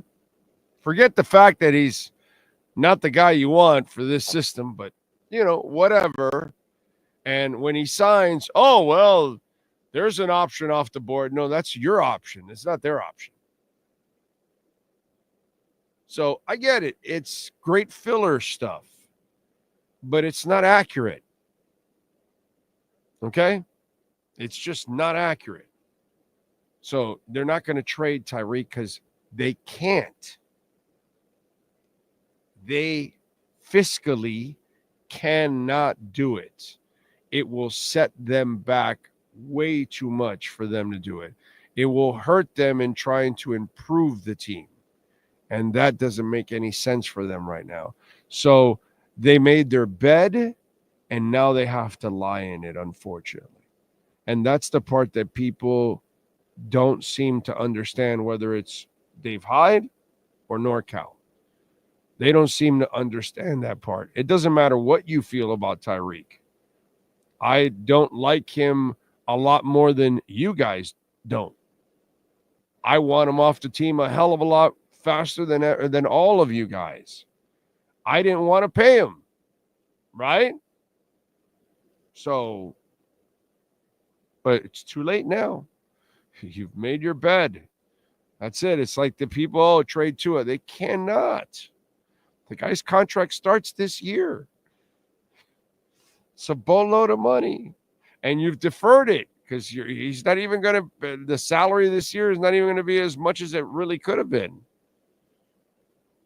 So it just becomes ridiculous. Remember, Cash App or Venmo at Cash Big O Show. That is Cash Big O Show, Cash App or Venmo, and you can make a Bitcoin or Ethereum donation. Ho Yoon, thank you, sir. Appreciate you with the love on Venmo as always. Rock solid, sir. Thank you, thank you, thank you. Appreciate you. Ocala Joe, thank you for the donation on Cash App. Oh, you're sounding a little like Barry White. Yes, a little Barry. Wife gets home, she'll be taking off them panties. I'll start singing like Barry. What do we got? Market's kind of green. Not Bitcoin. Bitcoin's slightly red. 86,764. Solana, dude. Not a financial advisor, but that's a steal. That is a steal right there with Solana. And by the way, just to give you a little crypto nuggets as we hang in there in the 86 range. For me, remember, we never consolidated in the 80s. We went from the 70s right to the 90s. And we've consolidated in the 90s forever. And so I think this will be a short-lived consolidation in the 80s, and we'll pop back into the 90s. Like I told you, the printers turned off till May, June, probably June. So you're going to have to wait unless the Bitcoin reserves are past that will infuse because they're going to start buying Bitcoin. So that will infuse the market for sure. So we're just waiting. Okay. El Salvador bought again the dip. Metaplanet bought the dip. There, all these companies, they're buying the dip. So, the bull run is going to happen. All right. The entire Trump cabinet owns Bitcoin, and they own a lot of it. So they're going to do everything to ensure that they're going to get enriched. And to me, it's not about any party. I tell you that all the time. I don't give a shit. But I know what I'm doing, and then I see what rich people are doing. So, it's pretty simple, right? And if Trump's heavily into Ethereum, well, I think Ethereum is going to do well. And if Trump's heavily into Bitcoin, well, I think Bitcoin's going to do well. And if Nancy Pelosi invests in these stocks, well, I think they're going to do well. They're doing it for a reason. So trust me, they will, whether it's, Turan or whatever the guy, or Bassett or any of these guys, they're all loaded with Bitcoin. Every one of them on his cabinet. So you're going to get the laws that are going to be pro-Bitcoin and pro-crypto, and they're coming because they're all invested in it. So they're going to do what's best for them. And if you've done what's best for you, then you have no problem. If you're invested in the dollar, well, then, you're dumb, because your money's dying. If you're invested in Bitcoin, well, here you go. I'm not a financial advisor, but this is what I call an absolute steal. This is a gift right here. And this is probably what the rich people are doing now. They're going to load up at a cheaper price before this thing rockets. So eventually, like I've told you before, regulations are coming. Bitcoin reserves are coming. The printer will go. Inflation is going up. They will have no choice. They will do this. It will happen. I guarantee you this. Okay? It's all in the cards. But they've got to do what they've got to do right now. Kill as much spending as possible. Open up the avenues for all the tax breaks that they need for the rich. And they're doing it all. And they're tearing down every program possible. They're even going into Medicaid and everything. They're going to set themselves up, dude. So if you are invested in certain parts of the market, gold, crypto, when the printer starts, you're all going to cash in. Okay? The bull market is coming. It just got delayed. That's all. Just got delayed, like I told you. Powell just delayed it because he's anticipating some spending and some inflation. And he's right. But eventually, they're going to have to print. They have no choice. Okay? A lot of things that they want to do, they're going to have to spend. And they're going to print. So hang in there. It was just delayed for a couple of months.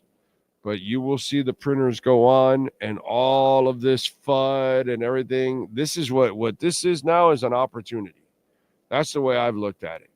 Okay, I can get a little bit more of this, a little bit more of that. Because altcoins, obviously, when Bitcoin drops, altcoins take a beating. So this is, now altcoins are getting to a point where some of them are just absolute phenomenal deals. And if you know they're going to bounce back, they're going to bounce back strong. And when they do, some of them, not all of them, remember. That is your Bitcoin and crypto minute. Oh, one more thing. Let me show you one more thing here on crypto. Take down that billboard there, Sean. Let me show you something here.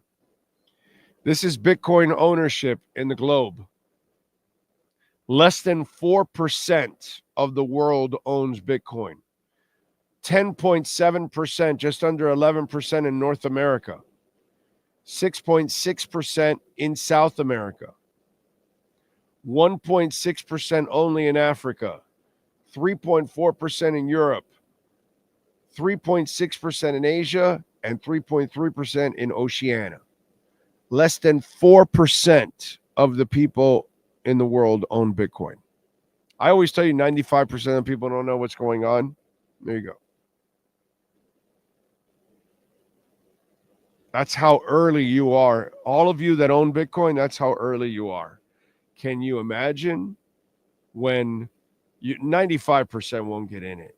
But when the other 30 or 40% figure it out and they panic and they start FOMOing in, fear of missing out, FOMO, and they start buying and they shoot that thing to kingdom come, because there's another portion of the world that will never take advantage of what you've already taken advantage of. So just think about this, how early you are. Is what I keep telling everybody. Oh, at 90,000, 100,000, and 80,000, you're early. So you have no idea. This thing's going to go well over $1 million. Couple million eventually. So there's your global Bitcoin ownership. Less than 4%.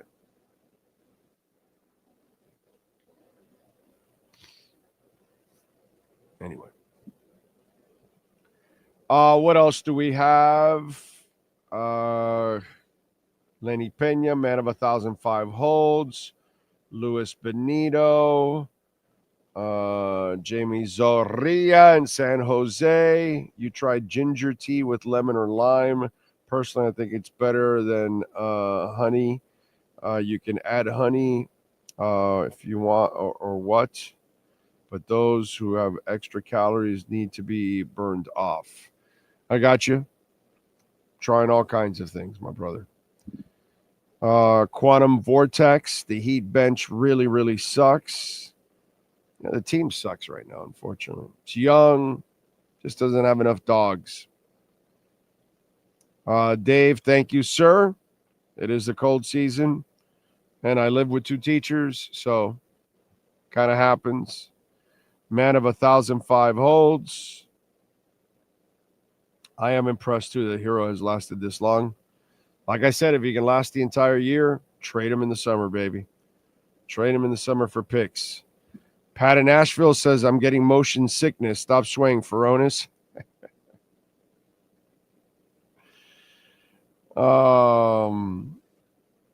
Let's see. True Fin Fan, thank you for the super chat. Would you cut Armstead before June 1st? No, because he's down to the minimum now. You're not paying him anything. So you're going to take the regular cap hit, but salary-wise, you've cut it down all the way to the minimum. So let's say he decides his crazy ass wants to play. Well, maybe you can bring him back for the minimum. And he can be a swing tackle. He can help out or something. You can do that. Start in a pinch where you use him like a part-timer instead of using him full-timer. You can do that. Maybe on a short yardage play, you want to use 6 linemen. He can be that 6th guy, but you're paying him minimum. So right now, True Fin Fan, there's no real advantage to cutting him at this point in time. Now you're in the driver's seat because you got him for the minimum, just in case.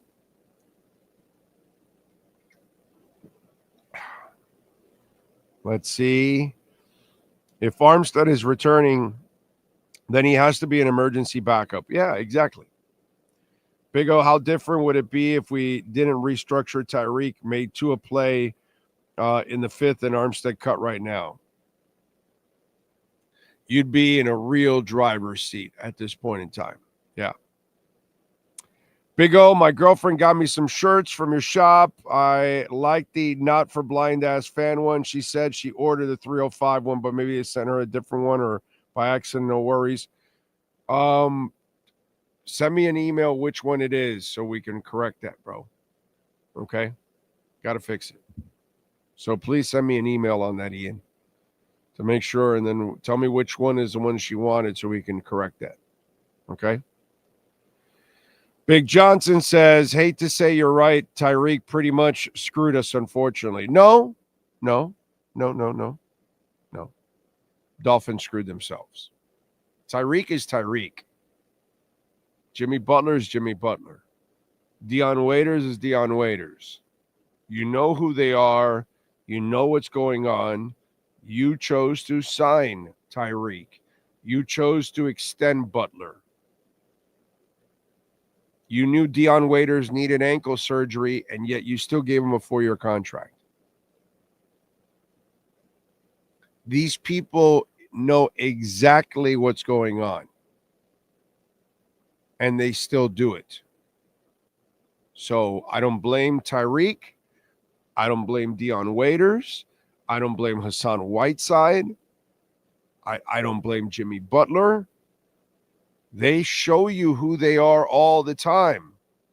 You refuse to believe, and you end up paying them.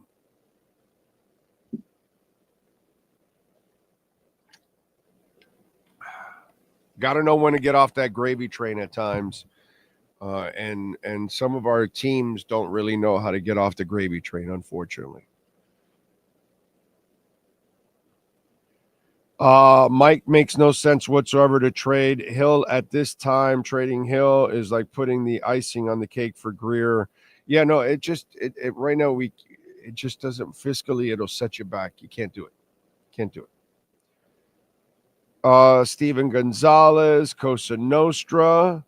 So Tyreek the Quitter Hill asked for people to be fined. Menaces the city of Miami, drops passes on the field, and leads to losses. Only plays are hard as hard as he wants to. Gives up on the team. Yep. And not only do you tolerate it, but you're also paying for it. So, Jafrard says, Big O, which of the available QBs do you think might be a good fit for the team at QB2? Anybody want to tell Jafrard, because he's here a lot, tell him the two names, which ones are the two names that one of them will end up signing here. Can those of you that follow the show really well, I've given you two names, okay, that I think will be Miami Dolphin quarterbacks. Which are the two names? Let's help out Jafrard. And I love when we do it because there's always people that pay attention. And, and I think they also pay attention because they want to stick it to me when I'm wrong. Right now, Sean, okay? Right now, right this second, Sean, Frankie Fresco's got a big old dog going, Bitcoin, get to 70,000. Because Big O said it would never go to 70s. It would never hit the 70s. So Frankie. No, because he's in it. What, that he owns Bitcoin? Yeah, he's in that. He'll buy it at Frankie's smart. He'll buy it at the 70s. Okay. But he'll still stick it to me saying, okay, you go to the 70s, So yeah, no, maybe that way, yeah, but he wouldn't be happy because I don't know how early he got in or how late he got in, so I'm not sure where his. Oh, I'd be happy. Where his cost is. I'm loving these 80s, bro. Yeah. I'm digging in a little bit. Why not? And if it goes to 70, even better. I don't panic about this shit. I don't worry about this. I'm a long-term guy. I'm not even worried about this right now. It's not like I'm looking to sell in 2 months or something, or 5 months from now, or 2 years from now. So what do I give a shit? 2 years from now, it's at 500,000. Like, what do I give a shit? I'm not worried about this now. I don't have the short-term view. I know it's going to explode any moment now and have vicious rips. Where exchanges are running out, dude. But Jimmy, there's no doubt that that Frankie's dying to stick it to me, you know? You said it wouldn't go to 70s. Oh, man. What else do we have here?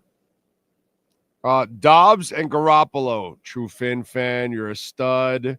Stephen Harris had the Jimmy G. One-Eyed Jack. Tannehill Mariota.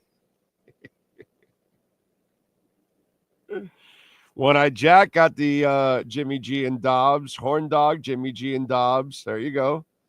There you go.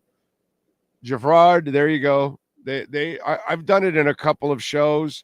I gave you a hint a while back on, you know, who were the guys that they went after last year. And for whatever reason, they couldn't end up landing them. No. And both signed 1-year deals. Both are still free agents. I'm pretty sure they're both free agents. I believe one of those two ends up signing here. So, look at Jake from Palatown. Shoot, I got to build up on my H-bar. Smart. That's exactly what I'm talking about. That's Jake from Palatown looks at it exactly the way you're supposed to look at it. Oh, really? Oh, okay. I love Alethea Liquid Intelligence, and I've never gotten it at these prices, ever. And I made good money off of it when I got it at 88 thousandth of a penny, and it went to 9 cents. Now I've gotten it in the 70 thousandth of a penny. So it's like and I think it'll go past the 9 cents. Not a financial advisor. I don't know shit about this stuff. But, you know, like I said, I follow rich people. Okay?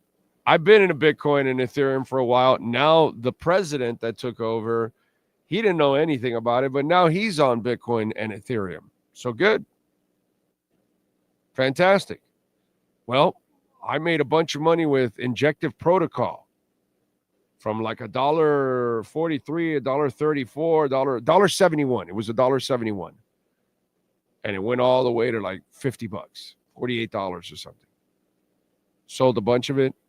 Now it's down to 16, 17, whatever. It'll go back up to 50. But again, it was 2000x from where I bought it. Do you know why I bought it?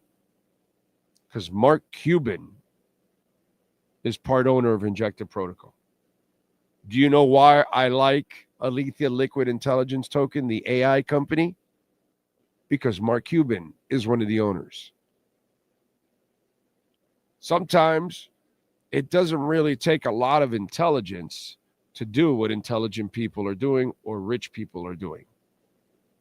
So I'll do something that an intelligent guy like Mark Cuban is doing, and I'm glad that somebody rich, because I ain't going to go with intelligent, like Trump is doing with Bitcoin and Ethereum.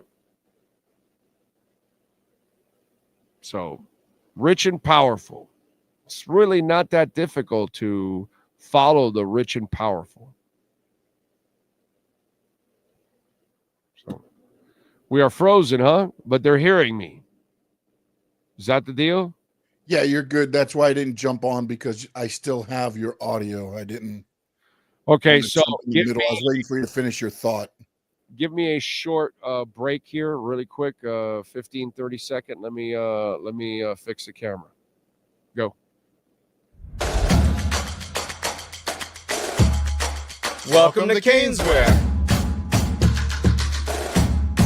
New store, new items, same great experience. Family owned and operated since 2010, Caneswear has the latest merchandise from the Miami Hurricanes, Miami Dolphins, Florida Panthers, InterMiami CF, and more. Come visit us at our store in Davie on University Drive, just south of 595, or online at caneswear.com. Caneswear, the spot Miami fans shop. When it comes to your smile, confidence is so important. At Murias Dental, they provide the services to get your smile back. This family-run practice prides itself by offering the latest technology to give your family the best experience possible. Murias Dental has been in business for over 30 years with offices in Hialeah and Plantation. They accept most major dental insurances. They provide free new patient exams, 20% off select treatments. To qualify, please follow us on Instagram at murias.dental. Murias Dental has been in business for over 30 years. To schedule an appointment in Hialeah, call 305-821-0231 and Plantation 954-692-6825. From Invisaligns, dental implants, same-day crowns, and the preventative care and preservation to get your smile back. Go to muriasdental.com to find out more and tell them Big O sent you. All right. Thank you all out there. We fixed the camera. Not that really fixing a camera in my show is really that important because it's not something you really want to look at constantly. True Fin Fan, thank you for the love on the super chat, sir. Rogers and Cousins as honorable mentions. No? LOL. No. Both are signing as backups. Ask fans, bro. Yeah, exactly. Yeah, both will be getting starting jobs. Although Cousins will get a job somewhere. Somebody will give him a job. Who gives Aaron Rodgers a job? He's not going to go anywhere for a backup. What's the team that will say, yeah, Aaron, we want to bring you over for a year? I don't think the Raiders want to. In fact, there's a report that Brady reached out to Matt Stafford. If I'm Matt Stafford, I don't want to go to the Raiders. I don't want to go to some transition team. You know what I mean? If I'm Matt Stafford, I want to go somewhere where I got a shot at winning. But if I'm Aaron, if I'm a team, what team in the NFL is so desperate that they got to have that? They got to have Aaron Rodgers as their quarterback.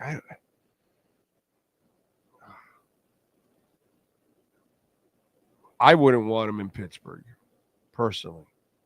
If I'm Mike Tomlin, that poor man has dealt with so much shit. He's got to deal with that asshole, too. I feel bad for Mike Tomlin, dude. I really do. I think they haven't done very well by him lately. What else do we have? Big O, we Canadians have a perfect place to invest in Bitcoin.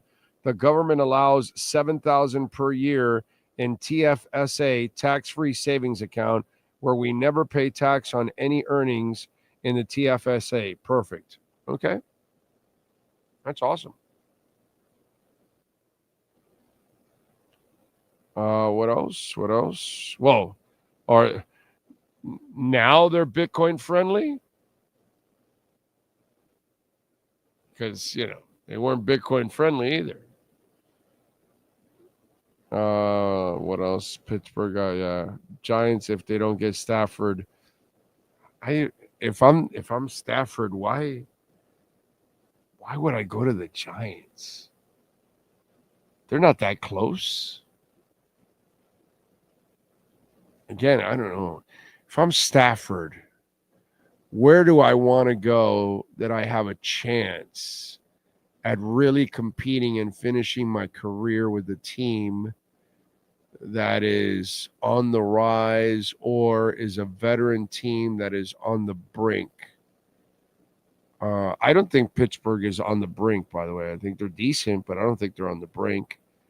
I certainly don't think the Giants are anywhere on the brink. It's an interesting question. What's the team that I could say with a quarterback, things would change for them?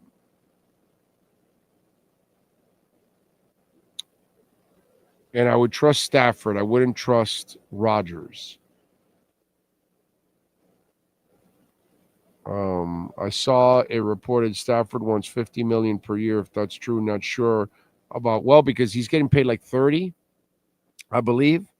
I believe his contract is contract friendly, but $50 million, he's really good, dude. Like, again, it has to be a team that you're. Is Seattle a Stafford away from competing for a title? I don't know if I would put Seattle in that position. Let me cheat here and bring up the standings so I can be, give me a refresher of who it is.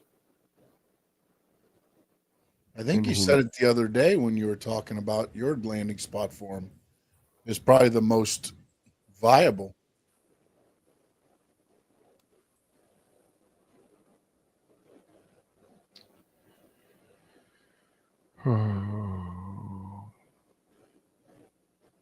Yeah, Minnesota is but again, it's okay. We're gonna put JJ McCarthy on ice. We'll keep Daniel Jones. We have him under contract, cheap. We'll keep him as a backup. We're not gonna re-sign Sam Darnold, and we bring Matt Stafford over. That would be the only one that I can think of. If Minnesota wants to do the ballsy thing and the right thing, that's the one that I would do. Yeah, that's about the only one, because all the other ones that you can put, they already have the quarterback, pretty much. The teams, no. San Fran's got their guy. Arizona's not one quarterback away. Seattle's not one quarterback away. The Rams are trading him. Saints are one quarterback away. Panthers have their young kid, but they're not a quarterback away. Neither is Atlanta. Tampa has their guy. Chicago has their guy, even though they're not a quarterback away. Green Bay has their guy. Minnesota would be good. Detroit has their guy. Giants, who gives a shit? Cowboys, who gives a shit? Washington has their guy. Philadelphia has their guy. Raiders, are you kidding me? Broncos have their guy. Chargers have their guy. Chiefs have their guy. Titans are not a quarterback away. Jags are not a quarterback away. Colts are not a quarterback away. Texans have their guy. Cleveland's not a quarterback away. Cincinnati has their guy. Pittsburgh's not a quarterback away. Baltimore has their guy. New England's not a quarterback away. Jets aren't a quarterback away. Dolphins have their guy, and they're not a quarterback away. And the Bills have their guy. So Minnesota would be the only one that I talked about the other day. That's it. It's the only one. And as for Aaron Rodgers, I don't know what's the situation that I would bring him in. Maybe New Orleans? Something like that? Atlanta? No, because you're going to go with Penix, since you're letting go of Cousins. Yeah, that one's tough. I don't know for Aaron Rodgers. Who the hell wants to bring that guy to your team? That one would be tough. I wouldn't want any part of Rodgers. Yes, sir. No, I was going to ask with Stafford, since he has a championship, does he just go for the money? Well, whichever team will pay him, he goes to. Well, that's why if he's right, whoever posted the $50,000 thing, $50 million thing, who was it? One-Eyed Jack. I can see that. And by the way, what's $50 million? That's the going rate. He's a Super Bowl winning quarterback, dude.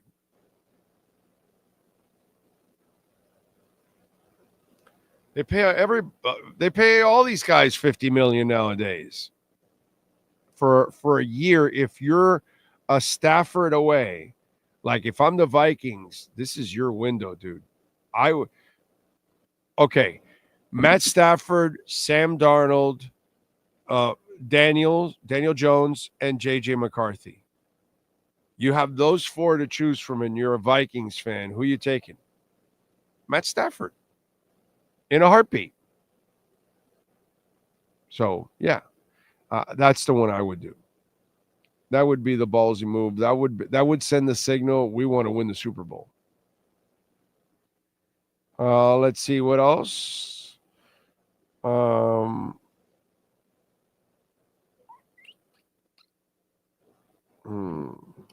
Dolphin Dave, Tampa Bay, they've got their guy.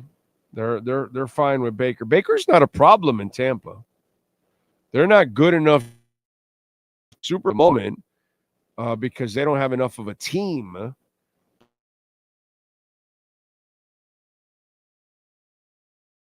Is not the most athletic guy in the world and all that bullshit. He can pass the ball. He's fine. If you can run and protect and play defense and have good coaches, build a team around the guy, he's more than good. They won with a guy this year that runs and is a mediocre passer in Jalen Hurts. Because he dominated. You don't need a superstar quarterback. And by the way, no team wins that was bad and that the quarterback carried them. I that's the part that I don't understand, that dynamic from fans. Oh yeah, no, we need the guy that can carry the team. Well, when does that happen? I'm sorry, I must have missed that. Who the hell won a Super Bowl without an offensive line, without a running game, without a defense, and the quarterback just carried you all the way? It doesn't happen, dude. The best quarterback of this era right now, and Mahomes, has gotten his ass kicked twice. Why? Because his team couldn't win at the line of scrimmage. When his team wins at the line of scrimmage, he wins. But we have this thing, like, we think like the quarterback is like college basketball, that you get one guy and he can carry you or something. No, dude, that's not how it goes in football. So Baker Mayfield is more than good enough to win. It's just that Tampa isn't good enough to win. They won with Trent Dilfer because they were good enough on the offensive and defensive lines. Well, they weren't just good enough. They were dominant. There's a lot of quarterbacks that are good enough to win, but you got to build the goddamn team around them. Jim Nagy. Breaking news. Jim Nagy leaves the Senior Bowl, and he is hired as general manager of football to lead the Oklahoma Sooners. He will lead in roster building, player evaluation, recruiting, and compensation. Welcome to Norman. Got to send him a little congrats. What else do we have on the chat board? Aaron to Niners. No, they're gonna pay their kid, man. They're gonna pay Purdy. I agree. Minnesota close to winning and can pay him the $50 million for sure. At this point, there's any real comparison between Rodgers and Stafford. I'm taking Stafford over all four for sure. Stafford's a good dude. You know what I'm saying? Tough guy and can still play, you know? Ian Rappaport is reporting that the Packers have had trade conversations centered around star cornerback Jair Alexander, and they're open to moving him at the right price. Alexander's still just 28 and a two-time Pro Bowler, is considered to be the most decorated CB available.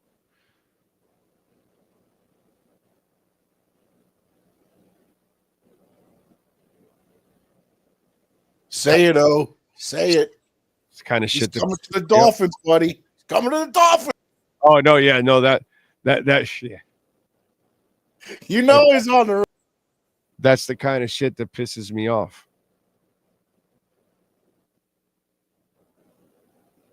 Because they know he's hit his ceiling. And maybe he has another year or two of a ceiling, and then it goes off a cliff. Trade him now at his peak. Get Maxon in return.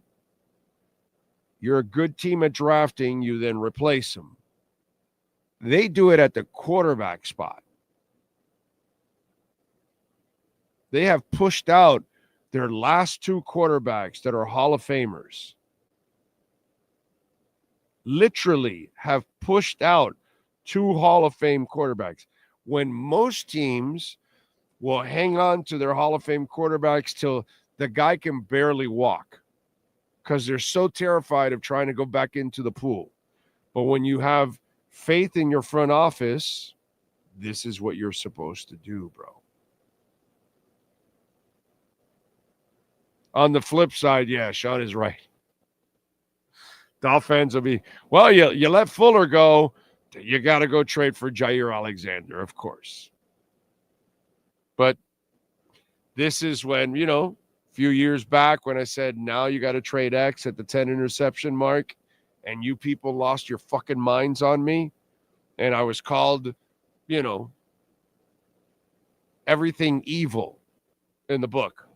I hate the Dolphins. I never want them to succeed. I'm a Dolphin hater, all that kind of shit. I heard the things that they told me because I wanted to trade X right after a 10 interception season. It's all good. I'm used to it, dude. I'm fine. But when I see that, there's Joe Shad retweeting CB with an arrow. Why? Because you people are easily baited. And he knows it. Yes, sir. All right, headline tomorrow. Actually, maybe this afternoon. Probably. Jair Alexander for Tyreek Hill. There we go.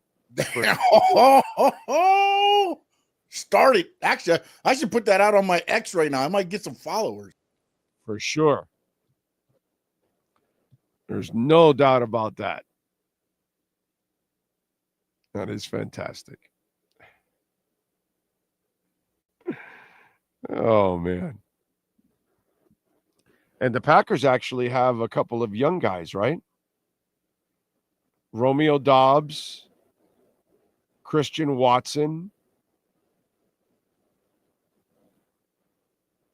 Jalen Reed. Yeah, they need that Tyreek Hill leadership over there. Definitely. They have 2 second-rounders and a 4th-rounder that they've drafted in the last 3 years.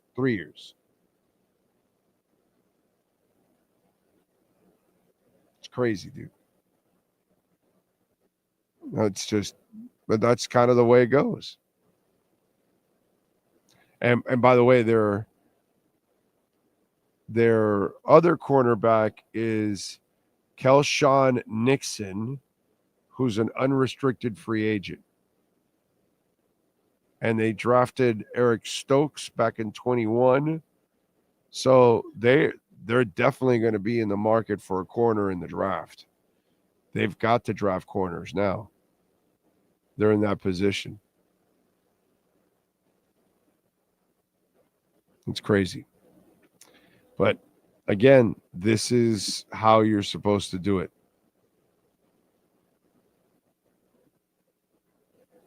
About that. So Jair Alexander to the Miami Dolphins for Tyreek Hill. Oh, that is too funny. You said it. That's going out right now. It's going out. That's it. Let's get to our 3A Graphics sports calendar. The amazing Alan Blanco, 786-618-1443. Custom printing and embroidery. If your company needs it, reach out to Alan. Duke over the Canes last night, 97-60. Miami is 2-15 in the conference. Duke improves to 16-1 in the conference, 25-3 overall. Jai Lucas was the story. The assistant coach of the Duke Blue Devils is considered the lead candidate to be the Canes' next head coach. We'll see what happens. Saturday at noon for the Canes. They've got 3 painful games left in the season. Tonight, Hawks and Heat. 7:30 is the tip-off. Miami is 12-11 at home. They've got a stretch now where they play the Hawks tonight, Indy on Friday, the Knicks on Sunday, and Washington on Monday. CONCACAF Champions Cup. Last night, InterMiami dominated Sporting KC 3-1. Messi with the goal in the 19th minute. Suarez added one in the extra time in the first half. Sunday, back to MLS play. at Houston to take on the Dynamo. 7 o'clock will be the face-off for that one. Tonight at Beyond Bankcard Field, first ever matchup with the USL's Fort Lauderdale United. You're United. They are hosting New Jersey, New York, Gotham FC from the NWSL. So the two leagues clash. Let's see what happens. 7 o'clock for that one. Panthers over the Preds, 4-1. Last night, Sam Bennett with a goal and assist. Barkov had 2 assists. How about Mr. Knight? 18 saves. Thursday, tomorrow, they take on Edmonton at 7 o'clock. That's your 3A Graphics Sports calendar. Thank you, thank you, thank you. And remember, folks, you can help us cover the Dolphins in Spain. We need your help. And we've got the billboard there, QR code and all. So if you can make any kind of donation to help us, we'd like to go cover that event, do our show throughout the week there, and also do our pre and post game out there, but also, break any news that's out there or anything going on. So we'll have some fun. What I am hoping for, okay, because it's really what we all need, because I can't say that I'm expecting great things from this season, but it would be awesome if when we get to the point of this game that it really means something. It would be awesome. Would be awesome. This is a season where I need the Dolphins to literally get me excited. I cannot just get excited. I can't do it. I can't manufacture it. Cannot do it. Maybe I'll feel better after free agency in the draft. I doubt it very much because it's Mike McDaniel, but that's what I want for this year. I want Mike to prove me wrong badly because I'm a Dolphins fan, but I want to get to that Spain game and for it to matter. That would be awesome. That would be really cool. What else do we have? Takes a team to win a Super Bowl and get lucky. Yeah, you gotta have a little bit of both. You gotta have some luck, but definitely you gotta have the team. Amen, Dolphin Dave. Amen. Horn Dog says, if I'm running the Rams, I'd pay him and draft a QB to replace him 3 years. Rams were a couple plays away from advancing. I can't disagree with that. But the Rams want to kind of turn the page. So if they're confident they can do it that way, then more power to you.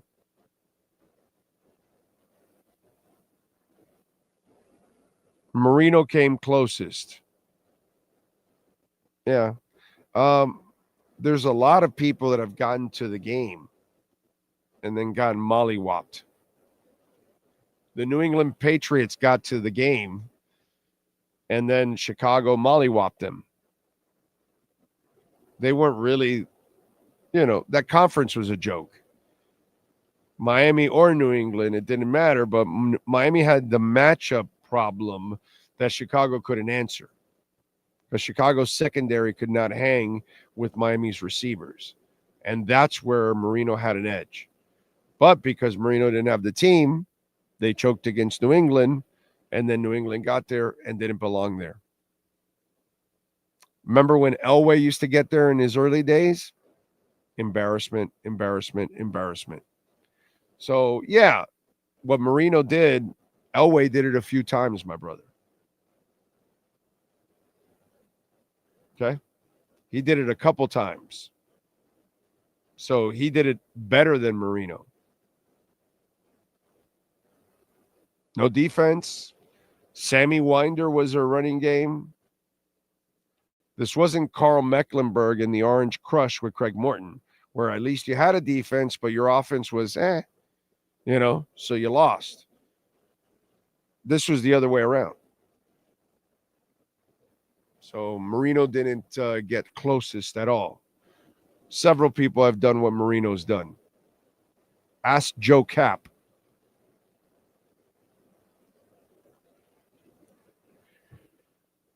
Got to know the history of the league, man. Got to know the history of the league. What else do we have?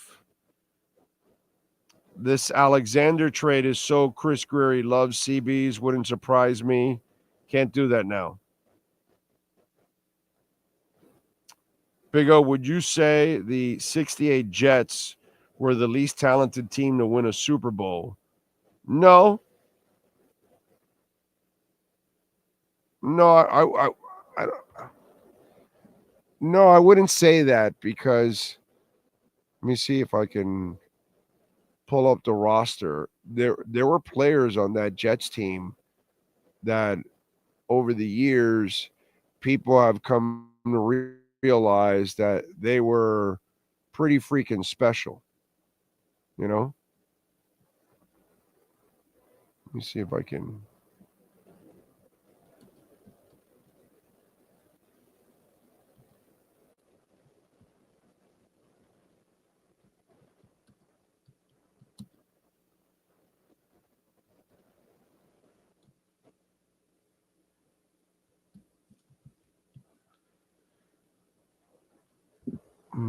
Here we go. 68 roster. Nathan Namath, obviously. Boozer is a hell of a player. Matt Snell is a hell of a player. Don Maynard was a hell of a player.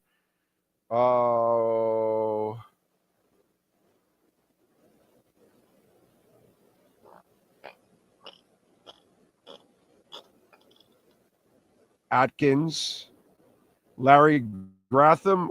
Wow, Larry, by the way, also was in his earlier days, he was also with the Patriots too. Solid player. Who else? Yeah, you know, now that I think about it, Jerry Philbin was all right too. George Sauer was also a good player.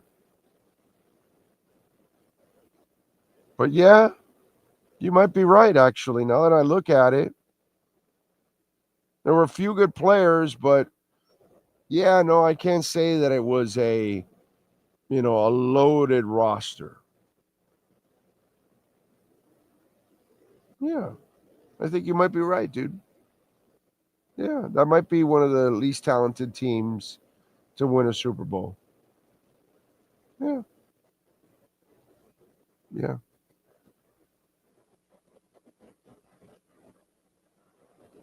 I'm going through the roster right now. I'm looking at it again, and at least from, what I know and what I can remember, which I can't say I'm going to remember everything or know everything from that year when I was a child. As a baby. But yeah, no, there were some players, but no, you're right. No, you're right. It wasn't a great team.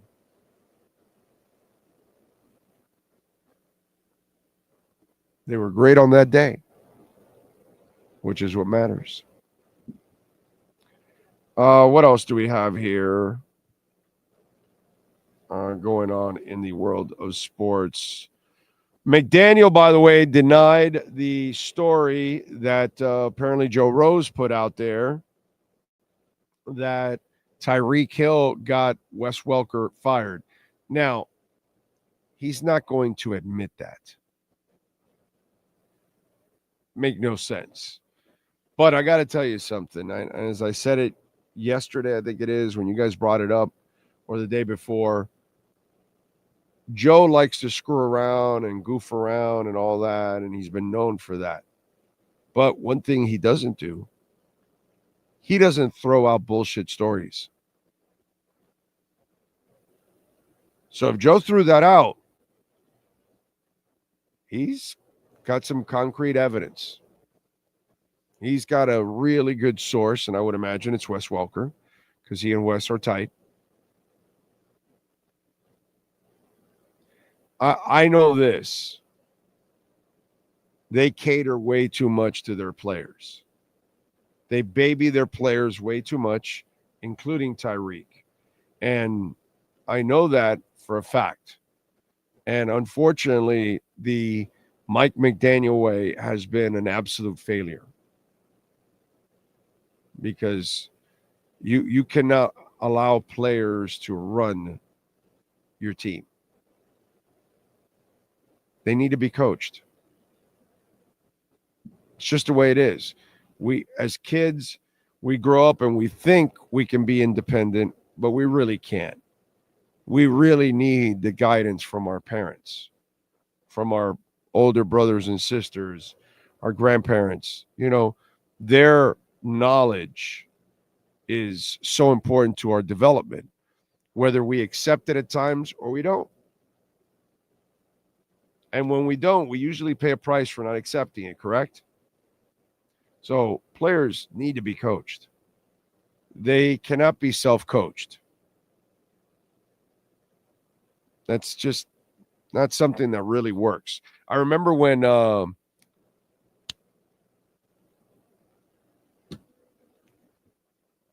you ready, Sean? Because it's all about a Sean. I remember when we had Bullygate and Sean Payton got suspended. You know what some of the media were writing and talking about? Oh, he's left a culture in place. They've got Drew Brees. They'll be fine. They won't miss a beat. How'd that work out? Coach wasn't around. Results weren't the same anymore. You went right downhill. They never recovered. They still haven't recovered from Bullygate. Right? Or no, it's not Bullygate, it's Bountygate. Bountygate. They still have not recovered from Bountygate. They never, ever were the franchise they were leading right up to Bountygate. Oh, no, but they'll be fine. He's got the culture in place. They won't miss him. Anybody remember that? Yeah. So I would believe that story from Joe Rose. And that, unfortunately, I listen, I understand Mike McDaniel. I get his way of doing things. I completely disagree with it. And the results continue to prove it over and over again, weekly and yearly. But I don't know how you change now. He can't be the bad cop. And by the way, the new coach, I don't know much about him, the receivers coach. Is he an ass kisser or a hard ass? Because I almost have the feeling like they went the other way. They had the hard ass, but now they're going with the softer guy.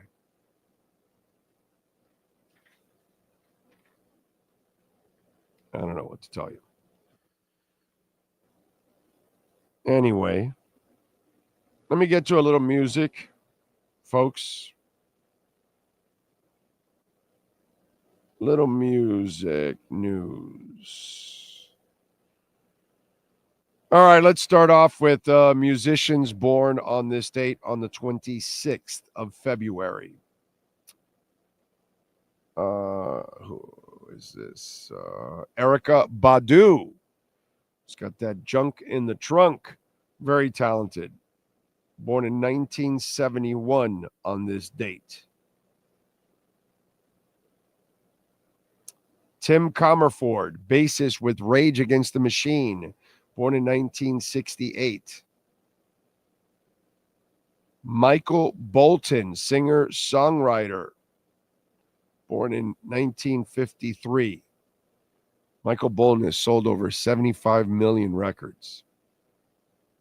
What is wrong with you people? Anyway, Jonathan Cain, musician, singer, songwriter, keyboardist, Journey, and the Babies also, and Bad English.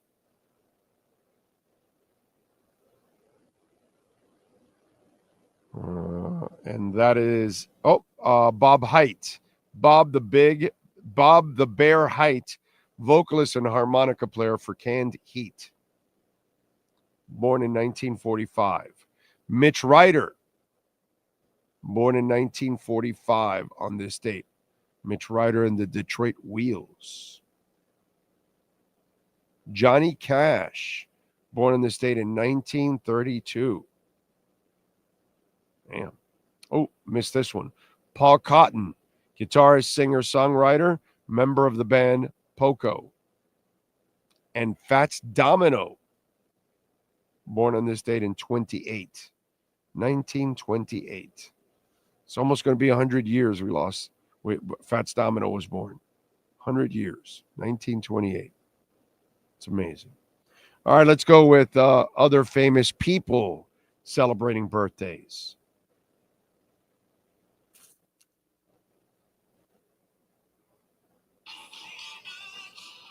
Scam likely. Jamal Musiala, futbolista, is 22.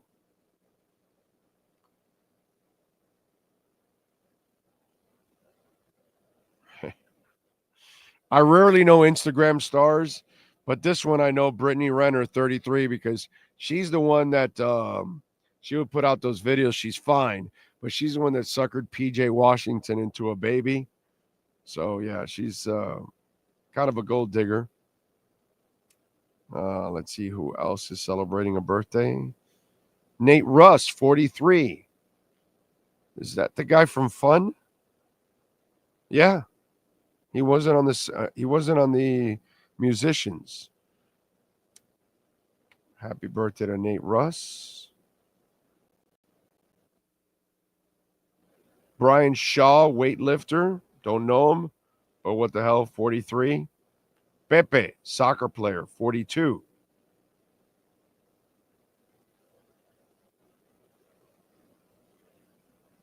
And that's it.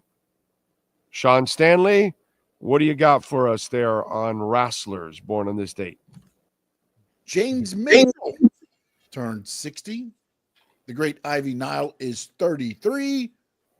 And the man infamously linked to the story in 1984 of offering the Iron Sheik $1 million to break Hulk Hogan's leg.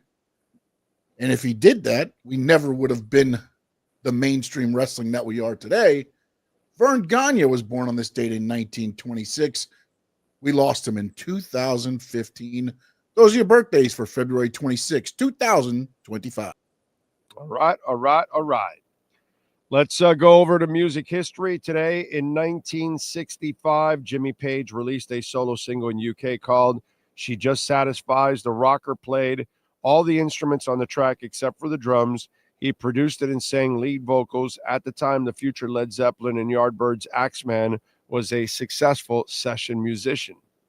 In 2001, The Darkness made their live debut, performing as a tribute gig at a London club to raise money for a family of a friend who committed suicide earlier that month.